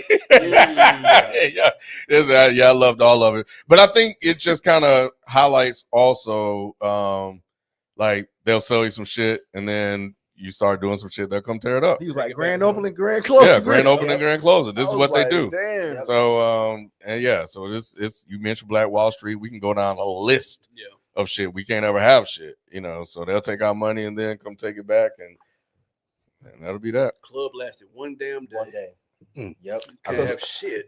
We ain't got to it yet, though. Damn. I ain't never hosting again. I ain't never hosting again, bro. Jesus Christ. After Smoke wipes out all the clan members and he's mortally wounded, I'm not even going to ask Spike. I'm going to ask you, AB. What did you think of the final scene when he sees his wife and kid? Oh, I love that. I thought that was real. That was a nice way to tie it in. It was a nice round of applause when he finished off the clan dude, though, in the theater that I was in. I thought that was funny. But I did like when he saw, his girl with the baby. That was a nice tie-in. I thought they fit a lot of story into the movie for it not to be 3 hours long, and again to be a one day, a 24-hour period. So I thought it was all effective. I didn't think they shoehorned it in too much. I thought it was a great way to tie it up. I thought it was a great death scene. That shit was dope. You agree with that, Rod? No, I thought it was great. I do think, but again, like I just felt like it needed more in different places for me. It just didn't. Scene, did you the way it was filmed? Did you dig that? Which part we talking about? When the death, when he's dying, he looks over and he sees that part. Yeah. No, I did. I liked it. I thought it was a nice touch. It was. I was not as enthusiastic about the Remnick part. You never asked me that part. I think you just asked me. Which part? When Remnick actually died, the payoff wasn't that much for me. Like it's like, oh, okay, he going. Yeah. Yeah. I wanted more. Yeah. What more? Well, never mind. I mean, I guess I get that. Mm-hmm. Like I said, the whole dialogue and him talking and all that, like I feel it, but yeah, I don't know. I just wanted more for some reason. I don't know. I kind of, and he hasn't, not that I've seen at least, he hasn't said this, but I feel like the movie went from this period drama to a B horror movie. Mm-hmm. Like there's one half of that, one half of a B horror movie. That's kind of what happens in B horror movies. If you look at Lost Boys, like that death wasn't very. It was like, what? That's right. That's it. So I think that's kind of what Coogler was going for. So I think he might have put maybe a little bit, a little bit too much for me. That's why I say like I think it was great. Obviously, from our takes, I think they did a lot of amazing things here. It's just some things I just wanted a little bit more of that I didn't get because they spent more time in other places. And that's what I was saying in the beginning. So, this was one of those places that I wanted a little bit more. All right, Spike, what'd you think of the mid-credit scene? Fire. He had one of the best lines of the movie when he said, "When he wake up and frozen, paralyzed, or whatever it may be, that was the best day of my life, but the worst night of my life, all in the same 24 hours." I thought that was a real dope line, and just him explaining why his brother didn't kill him, I thought that was real cool. I do want to touch on this right before you get to the mid-credit scene. Was when he got back to the church, and after seeing all of that shit, still went back to the guitar. Like I was just like, God damn, like man, It did save him though. It did save him, but you just saw all of that shit happen because of it. But he also saw that church can't save you. How did he see that? Because what's his face lived it. Said lived it. Yeah, I mean there were religious people in the room, and then what's his face had the protection on him, but everyone around him was still killed. So why do you take that they were religious in that room? Aren't black people always religious? In the 30s. I guess. But see, again, that's what I didn't really see. And the praying didn't really do anything. Who prayed? He did. What's his face? Remember when you just talked about it? Yeah, I know. Singing the praise song. Yeah. And the vampires were like, oh, we know that shit too. Yeah, and I think that was it. That's probably what did it. Yes, it was like church ain't gonna help me. What helped me was my cousin come up behind him and stabbing him. This is real life. Because remember, he kept going back to what his dad was saying. It was like, this is all my fault. This is all my fault. He said the devil's gonna show up or whatever he said. Yeah. The snake was the first thing he saw, and then of course this happened. That's why he was willing to sacrifice himself for the others because he was the one that he wanted. And then he actually get caught, and then he saying a prayer, and it was like, they ain't do shit. Didn't do a fucking thing. So he's like, well, the church can't save me, and this is my passion. And at the end of the day, this guitar helped me. Because I busted him upside his head, and that gave everybody enough time for him to be murdered. So I got that scene. I didn't really need to dive too much deeper into that. He saw the power in it too. Yeah. Not even just like physically, but he saw that even though it attracted the wrong people, he kind of saw if I could do it in the right way. But he also acknowledged that his father said that this would happen. That's true. So I don't know. I just felt like I needed a little bit more, and I know people gonna like go at me for this shit, but I just needed a little bit more of the religious element in this movie, and I just don't feel like I got that to balance it out a little bit more. Yeah, I definitely didn't need any of that. Yeah, because this was more about him taking his passion, aka his culture, and not letting it be stripped away because of what happened that night. Not letting these white folks take away his passion for his culture. Yes. The church shit wasn't really his culture. That was just his father's thing that he was pushing on him.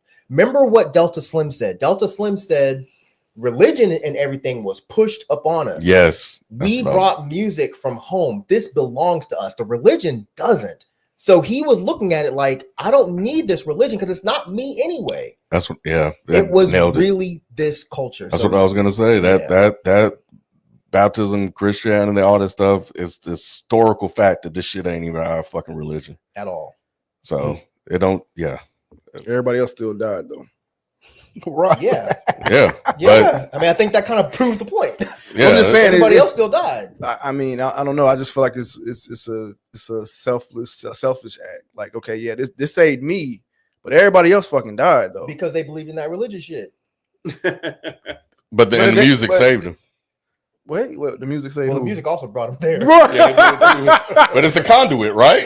It is a conduit. Yeah. It is a conduit because it's making the point of you have this passion, you have this culture, and bad people are going to try to link and leech off of your culture. Yeah. But you can't just let it go because you have bad people trying to become a part of it. I get you, but like while music is healing and things like that, it also summons evil at the same time. And I thought that was a great point that they were trying to make in the beginning throughout the whole thing. So yeah, while this music saved them, it also brought upon the evil, and they also wanted to use that music to continue the evil. So like, yeah, so that's why I thought it was crazy that he still continued to do it afterwards. It's like, you know what this summoned, and you know what happened from this. Why don't you think this is going to happen again? You don't care because you care more about wanting to go to Chicago. You care about more about your career and wanting to live this life that you want to live and not think about others, or not be indoctrinated into something that he don't truly believe, and to live his own life and his own journey and live out his own dream. That religion by his father was being forced upon him. He did not want to do that. That was his father's vision for him. And not only that, the vampires were the vampires were already there. They just came to the juke joint because they heard the music. They were already there. But also, you can also, if you really want to like play the what if game, maybe he wasn't playing the music during the night. Maybe he only played during the day. Well, it's not a what if, because Remick said that like that's why he wanted him. He said, "Yo, you have the power to do what I need you to do. I need you to." No, that's not what I'm what ifing. What I'm what ifing is, what if he never played the music at night? What if he only played that music during the day? Because when what's his face? I keep getting mixed up. It's a Smoke or Stack that's dead. Stack. But both of them dead and Mammy, well, that's true. That's true. Right. When Stack and Mary show up, it's at night, but he was already done playing. So maybe he does this thing of, and by the way, that was Buddy Guy playing that role, which I thought was amazing. Yeah. But maybe he's just like, I don't play during the day. I only play at night. They never got into this, but it was also very clear that he was playing at a place that he owned, which I don't know if anybody caught the name of the place. It was Perlene's. Yeah. Okay. So this was probably a place that he owns at this point. So maybe it's a situation where it's like, we're done by 6. And then, you look at the other thing, it could be, because I was like, why Sammy? Why Sammy? Why Sammy? What makes Sammy special is that, look, we've already took religion. We've managed to use that to control you. Now, if we could get music, we can control a whole nother group of you as well. Like this, like you guys are using music to uplift and be able to remove you and use that to convey certain messages to you. Because I think that's in the beginning, she was like, this is how we write and send messages to one another through music. So it was like, I don't have the music. And if I could get the music, I could get a whole other group of you guys the way I use religion to control you too. They alluded to that too when they passed by the cotton picker. I mean, the people in prison. The chain gang. Yeah, they were singing too. And he said, stop you. And also, he told Smoke or Stack, whoever he was talking to, when he pulled a gun out on him. He was like, bro, I've made my decision already. That's why I wasn't surprised that he didn't go to his dad in religion, because he was saying, I'm leaving the plantation, bro. I'm taking my guitar, and you can shoot me for it right now. Like, but this is what I'm going to do. And then it further drove home before that night, though. Right. But it drove home the point, though, because he used the music, the guitar, to kill the evil. Like that, the religious stuff never registered with him. He was scared as fuck when he had that pistol pulled on He did.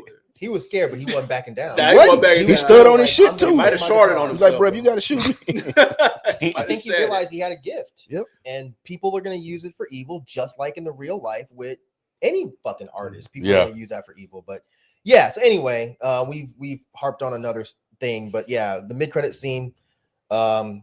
Basically, we find out, like one of y'all said, that Smoke made a deal with Stack, like I'll let you live, but you have to let Sammy live. Did we see So- that? We didn't see that. Nah. We thought he I killed him. thought one of y'all just said that. Oh, I did. see that? Yeah, we didn't see see that. see it. No, we did not see that. Did So y'all that's- buy that? Yeah, yeah. I didn't know you could reason with the vampire. Maybe I don't know the rules. Well, okay. You know what I'm So saying? the Like- reason I think that this worked, it could have been while they were all bugging out because what's his face got popped in the head with the silver. Okay. So maybe it was during that scene. But I think we also saw while they were fighting, clearly Vampire Stack could have killed Smoke.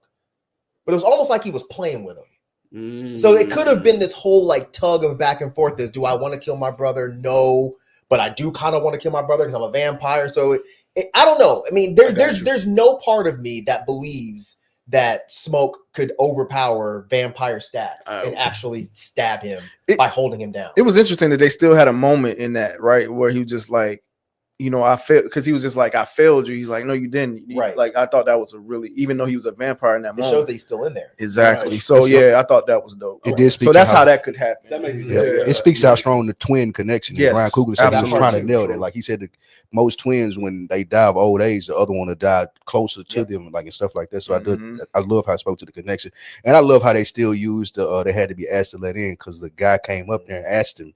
He was like, "It's two people down here. They're asking, can they come in and That's give us funny. a yeah?" I ain't even peeped that. Yeah, Yeah. that was Damn, fire. that And was he's cold. like, yeah, man, let him in. And I was like, Mhm. oh shit. Damn, Right. that was That's cold. what's his face. And it was.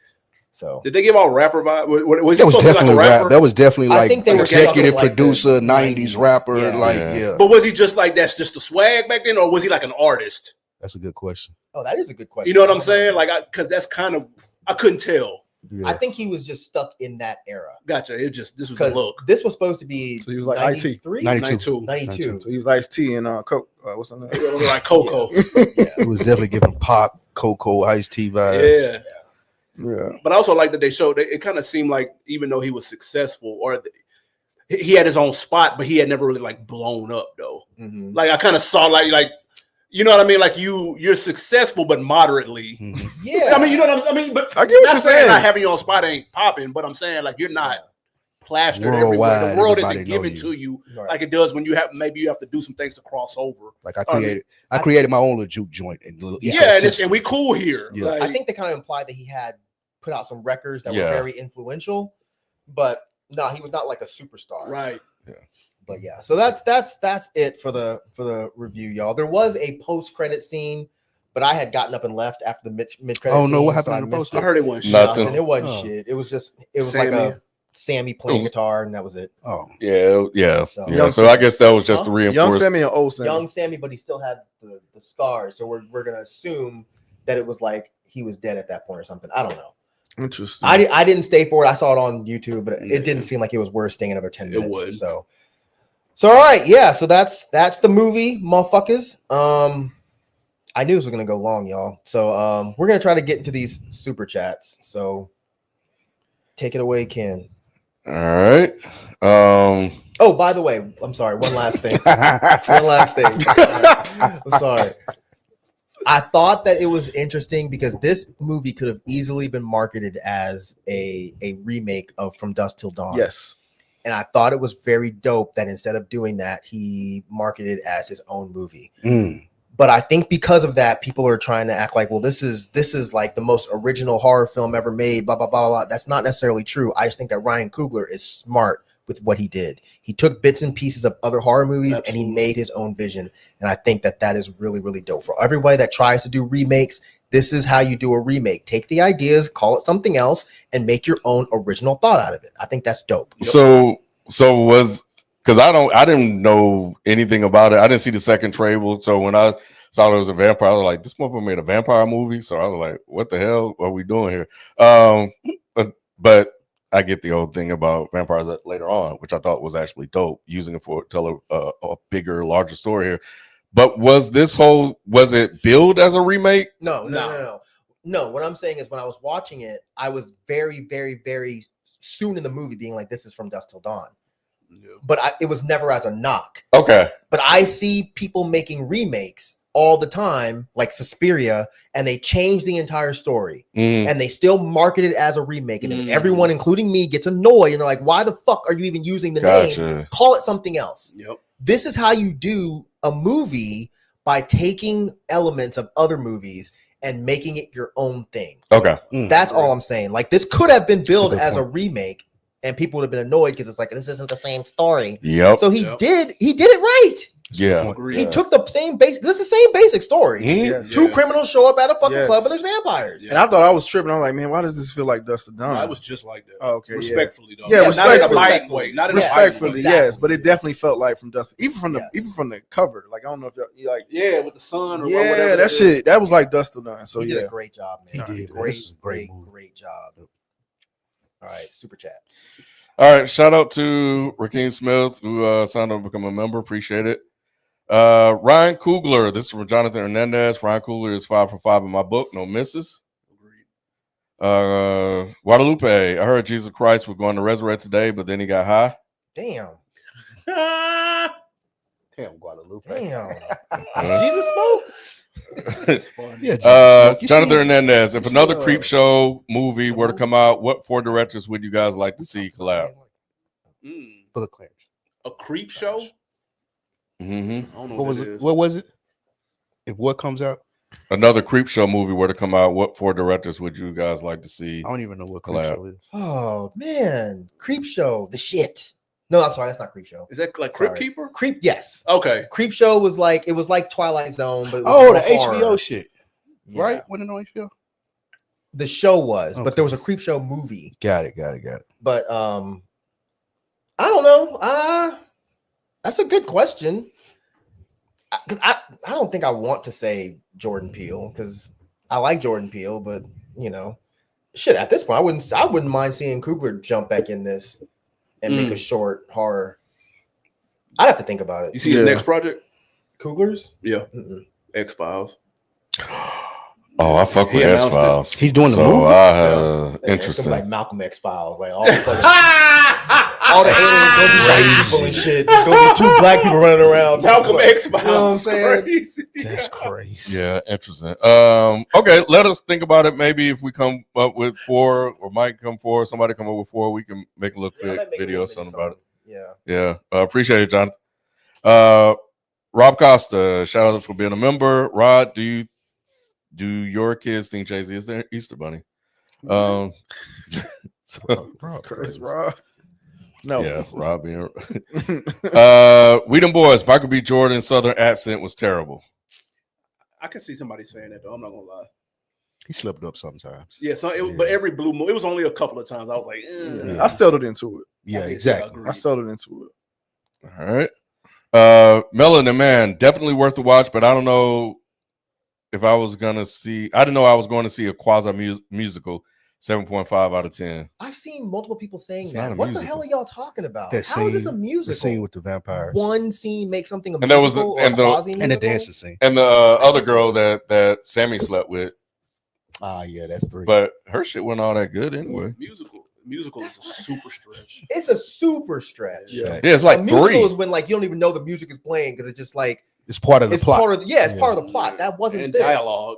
Y'all Yeah. gotta stop, man. Kilo Beats, very dope movie. Definitely gonna watch again. Coogler hasn't missed yet and is on a generational run. Here y'all go. Jonathan Hernandez, thoughts on the Minecraft movie theater craziness? Videos online show teens getting rowdy, destroying seats, and then one occasion let it off fireworks. If that shit, so I went and saw the Minecraft movie. It's absolutely horrible, but It it's is. making a killing. Oh, it's going, yeah. Yeah, it's making a fucking killing, bro. Please tell me they And- did that in your theater. Bro. yeah, bro. Absolutely not. Absolutely not. It would have been some fucking issues. Oh, yeah. Straight I up. promise I you. wish, man. Bro, What do they do? That's just like, the shit is crazy. They know where to go yeah, and who to do it with. There you go. that's Yeah. crazy. Absolutely not. They doing. Look it up, It's man. kids. I didn't know they were doing that. It's I didn't know kids? either. My kids It's put me on. kids, They were like telling me about it. teenagers. It's a trolling thing that they're doing. They're destroying theaters, bro. Yo, why? I don't know. Like, what's the point? I don't know, but I didn't know it was a thing. I can only, man, I don't even want to think about it, Spike, because I'm just get mad just thinking about it. Funny as Bro, no, it wouldn't, AB. I got my seen two boys Ken and my on the wife in news. there, bro. Ooh, Oh, you Lord. would have pulled off your belt, huh? Man. Whoop the kid's ass. Yeah, that shit is insane. Kids don't know how to act. Jonathan Hernandez, what 2025 comic book movie are you more anticipating? F4, Thunderbolts, or Superman?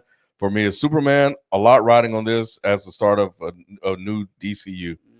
The Superman does look dope. Now, I saw a new one. I was like, oh, wait a minute. This Superman actually looks hard. Bro. Yeah, this actually like it might be good.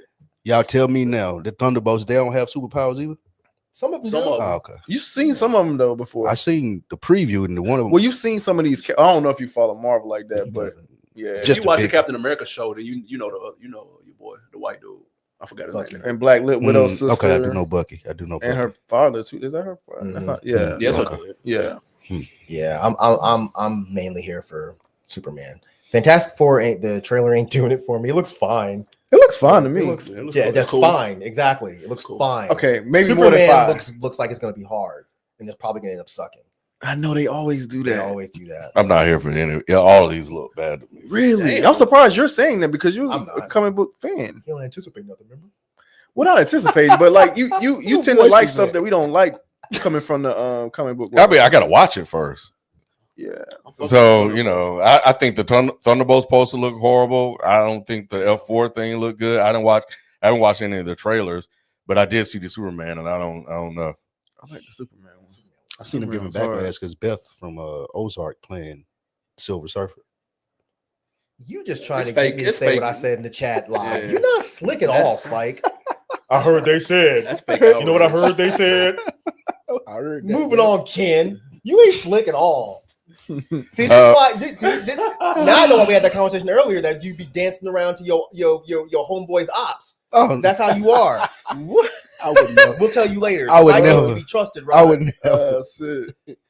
Wolfgang, one gotta go. Terrified 1, 2, or 3. Love the Live. One for me. Y'all watch Yeah, them? probably one. One for I me. can't do it. I feel you, I bro. can't do Tight, it. man. Have you watched any? Yeah, man. I can't. Nah. I'm Yeah. gonna pass on that shit. Man, It's a too gratuitous for me. Gotcha. I feel you. I feel you, man. I was like that when we first started this, but they got me back into that shit, man. Man, that shit's tight, bro. It's a little much. Crunchy Lou is hilarious. All right. Nicholas, how are you guys feeling about movie shows leading up to Avengers Doomsday? Movie shows. Movie shows leading up to I guess- what? What show? Avengers Doomsday. I don't know exactly which ones are leading up to it because I thought they were doing something else.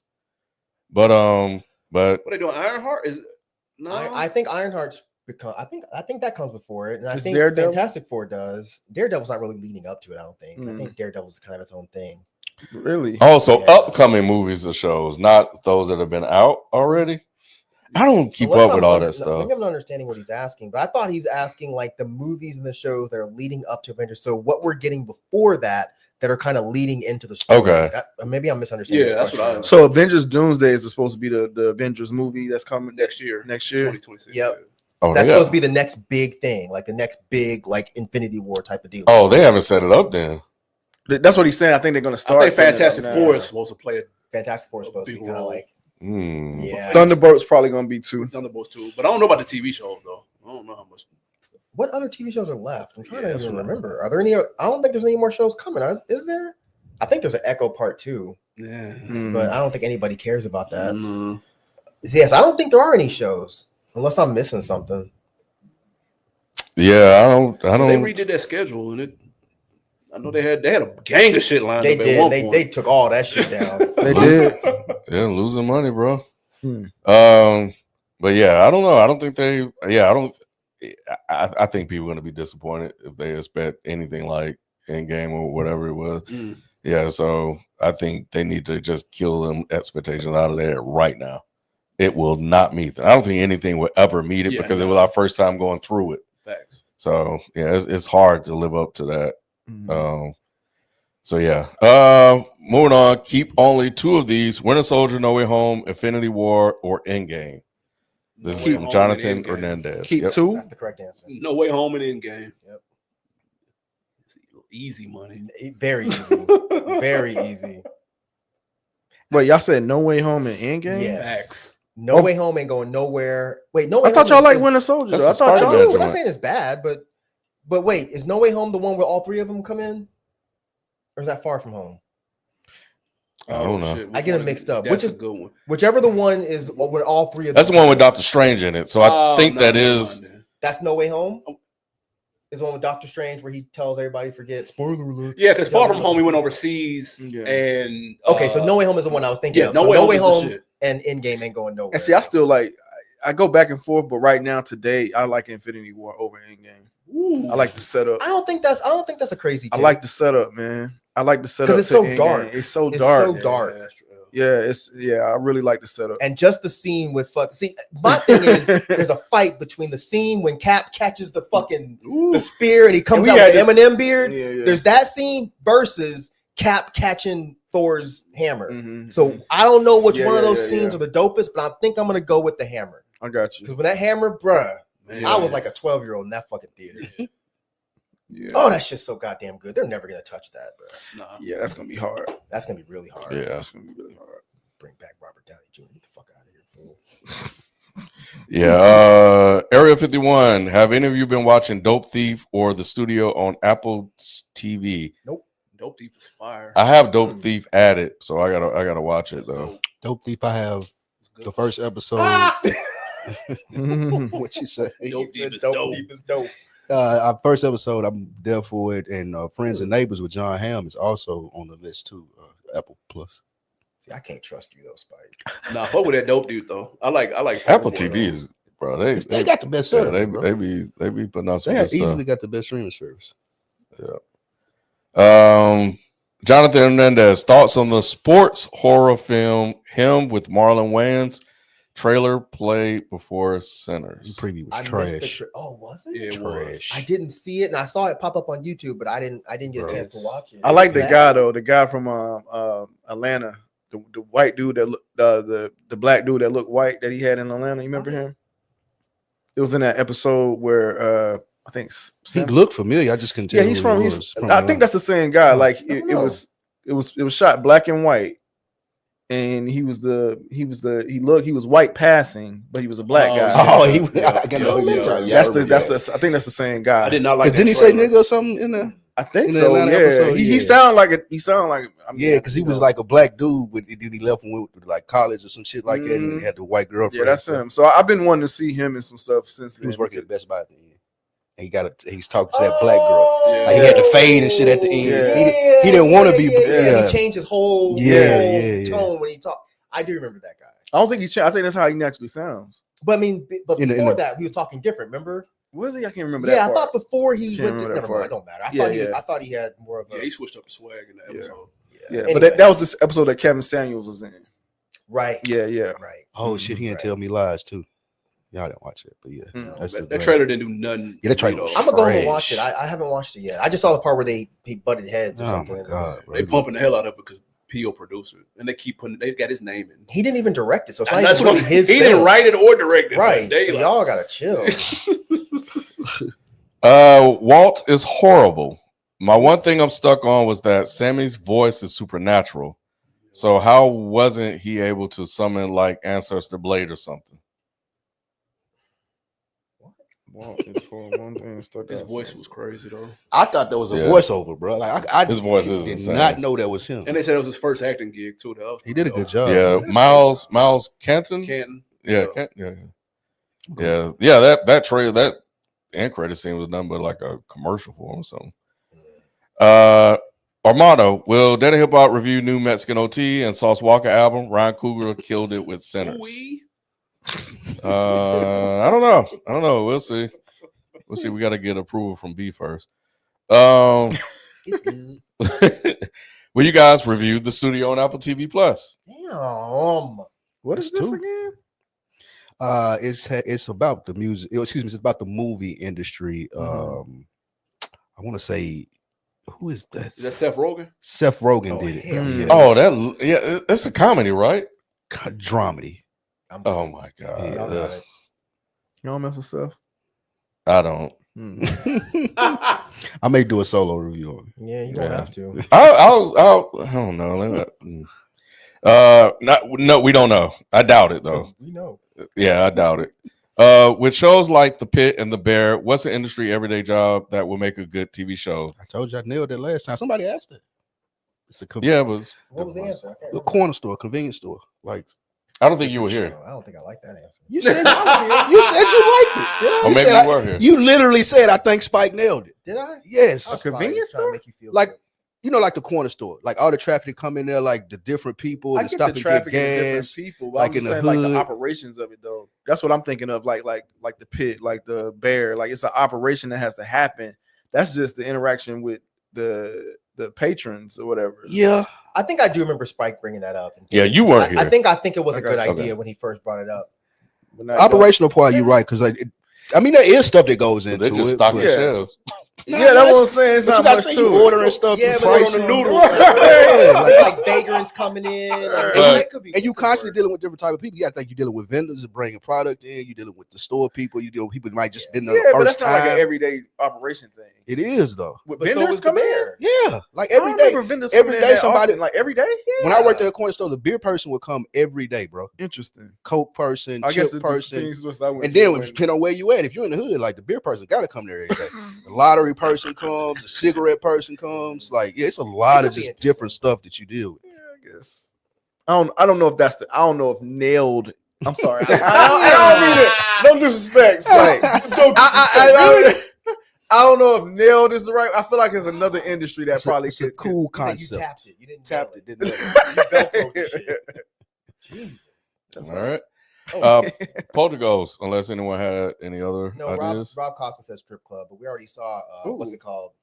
Players Down Club. in the Players valley. Club. No, P not Valley. Players Club, P Valley. Oh, P Valley. Yeah, and it was good. Yeah, The first, yes. Hey y'all, thanks for the Yeah. thanks for the content. Who does Shamik more hate more, Josh Allen or Michael B. Jordan? They saying that Michael B. Jordan and Haley were making Google eyes to one another. Shamik Who is Moore is Spider-Man. I think he used to date Holly or something. No, they like that. date right now.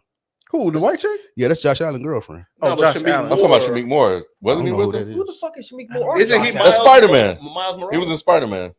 He was in Spider-Man? Shamik Yeah, Moore? Miles Morales. He's Miles. He's the He's voice. somebody's voice? Yeah. God damn it. If y'all had He played in Dope. That's what y'all Jesus talking about. Christ. That dude? Yeah. Yeah. I don't know nobody's voice, The bro. lead actor in Dope. The dude with the Oh, the dude with the afro? what is it? Afro? It's like a box cut or something like that. Never mind. I don't know who he is, bro. You know who he is. I'm gonna look him up. You know who he is. The kid that plays looks like Sammy. me. I don't think that we keep up with enough of Like the me. people.com sort of drama that be going on in pop culture gossip to probably even accurately answer He this plays question. something else. Speaking of Miles Morales, though, the kid did express interest in doing that. From Miles Cannon, Sammy, he said he wanted that to be his next thing. He wanted to do the Miles Morales live action joint. He was like, both of our names are Miles. Oh my god, Just because of that, you can't. do it. that's not a good pitch. Oh yeah, he played Raekwon in the Wu-Tang. That's why I know him. Yeah, from. yeah, yeah. Y'all That's watch why that? I watched it on a plane once. I watched the first season. I watched it on a plane once. That's- It was straight though. the first Yeah, season yeah, worth yeah. watching. That straight downhill. So after he's that first. dating her? No. So they in were real, dating. in real life, She dating she's a- kind of hood looking. She dating a football I player. believe now. she is mixed. See? Is that Haley? She got Yeah. Filipino. She got Filipino and black in her. Her grandparents. are There you Filipino go. and black. There you go. I knew it. Area 51 escapee. Mike, thoughts on Yellow Jacket season 3? I thought it was filler and boring. Also, did you hear about the Darth Maul animated show dropping this year? For Yellow Jackets, I didn't even fucking finish that shit. I made it like 4 episodes and it was so goddamn boring. I just stopped and I feel like I'll just binge it someday. So yeah, it's not hitting at all. Rob said it fell off a cliff. Yeah, Oh, it shit. looked like it, Rob. The Darth Maul show, yeah, I saw it announced, but I'm kind of over it. It's like we've gotten enough of Darth Maul. I don't really feel like Darth Maul, excuse me. I don't feel like I need any more from Darth Maul. Show me something else. We already know Darth Maul's dead. So it's like, why are you even showing? I don't know.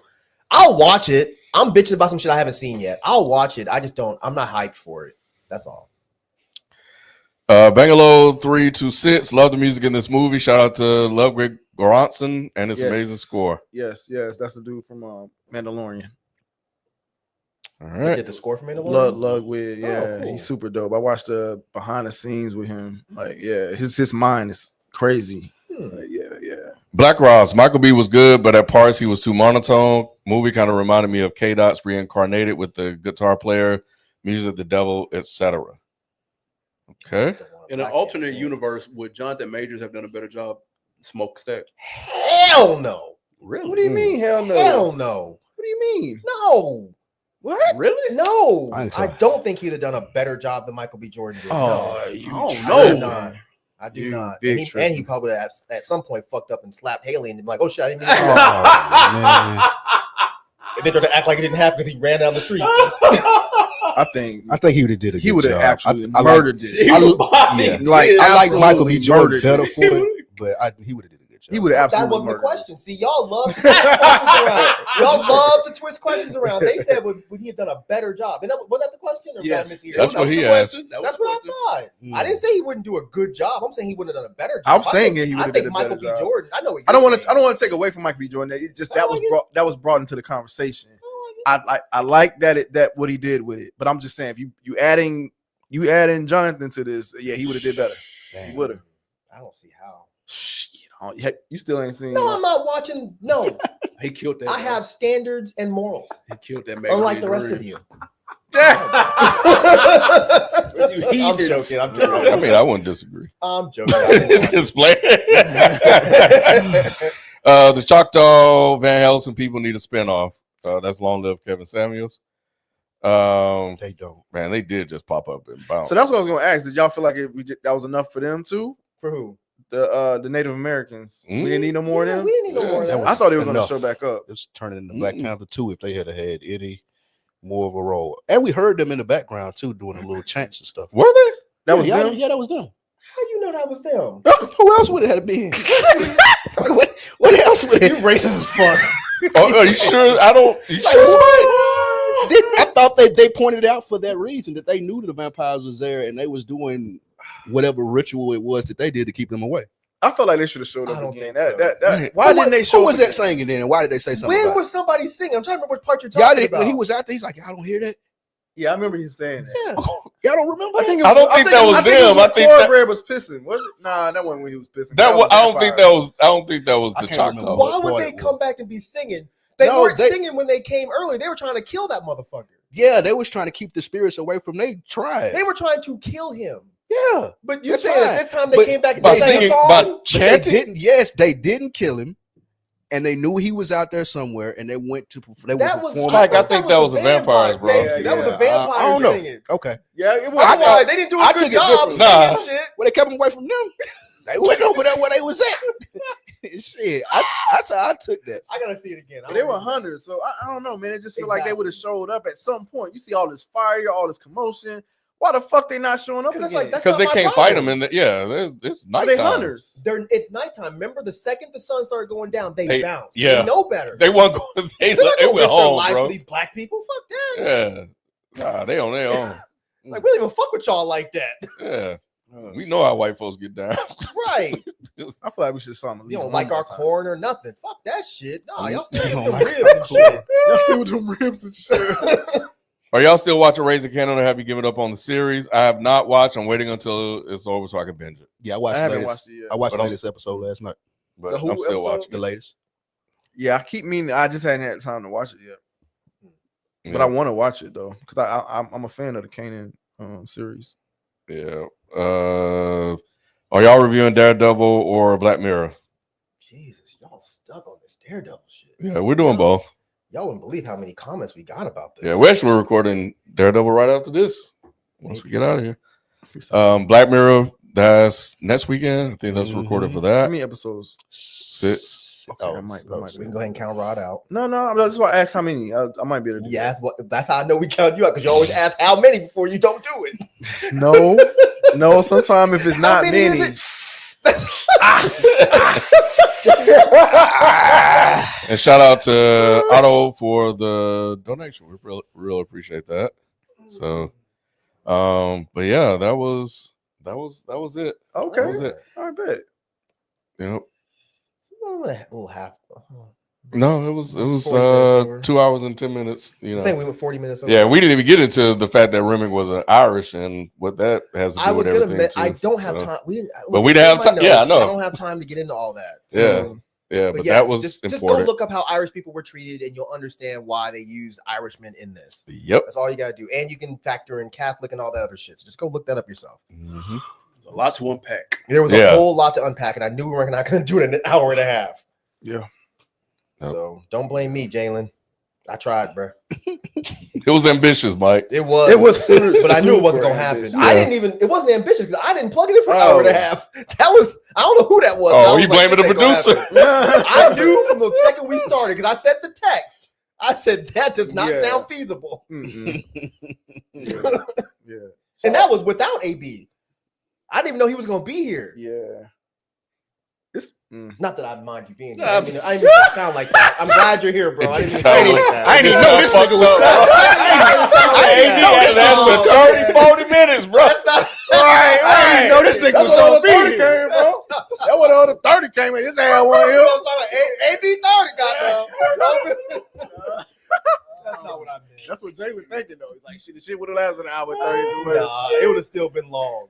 It would have still been We long. thought Rod was gonna be here, so last Sunday we asked AB to come. No, man, bro, I don't mind AB being here. Stop it, Spice. I'm just saying. When I thought it was going to be just 4 of us, I was like, this is ambitious for an hour and a half. But 5 of us, not going to happen. All right, Jesus so Christ. we good. Y'all are assholes. And if you guys want to know what AB thought about the Drake Kendrick, just go check out On Deck. It's all on there. Yes. It's all on there. They covered it. Just go listen to the podcast. It's there. Mm-hmm. Look, Guadalupe's not lying?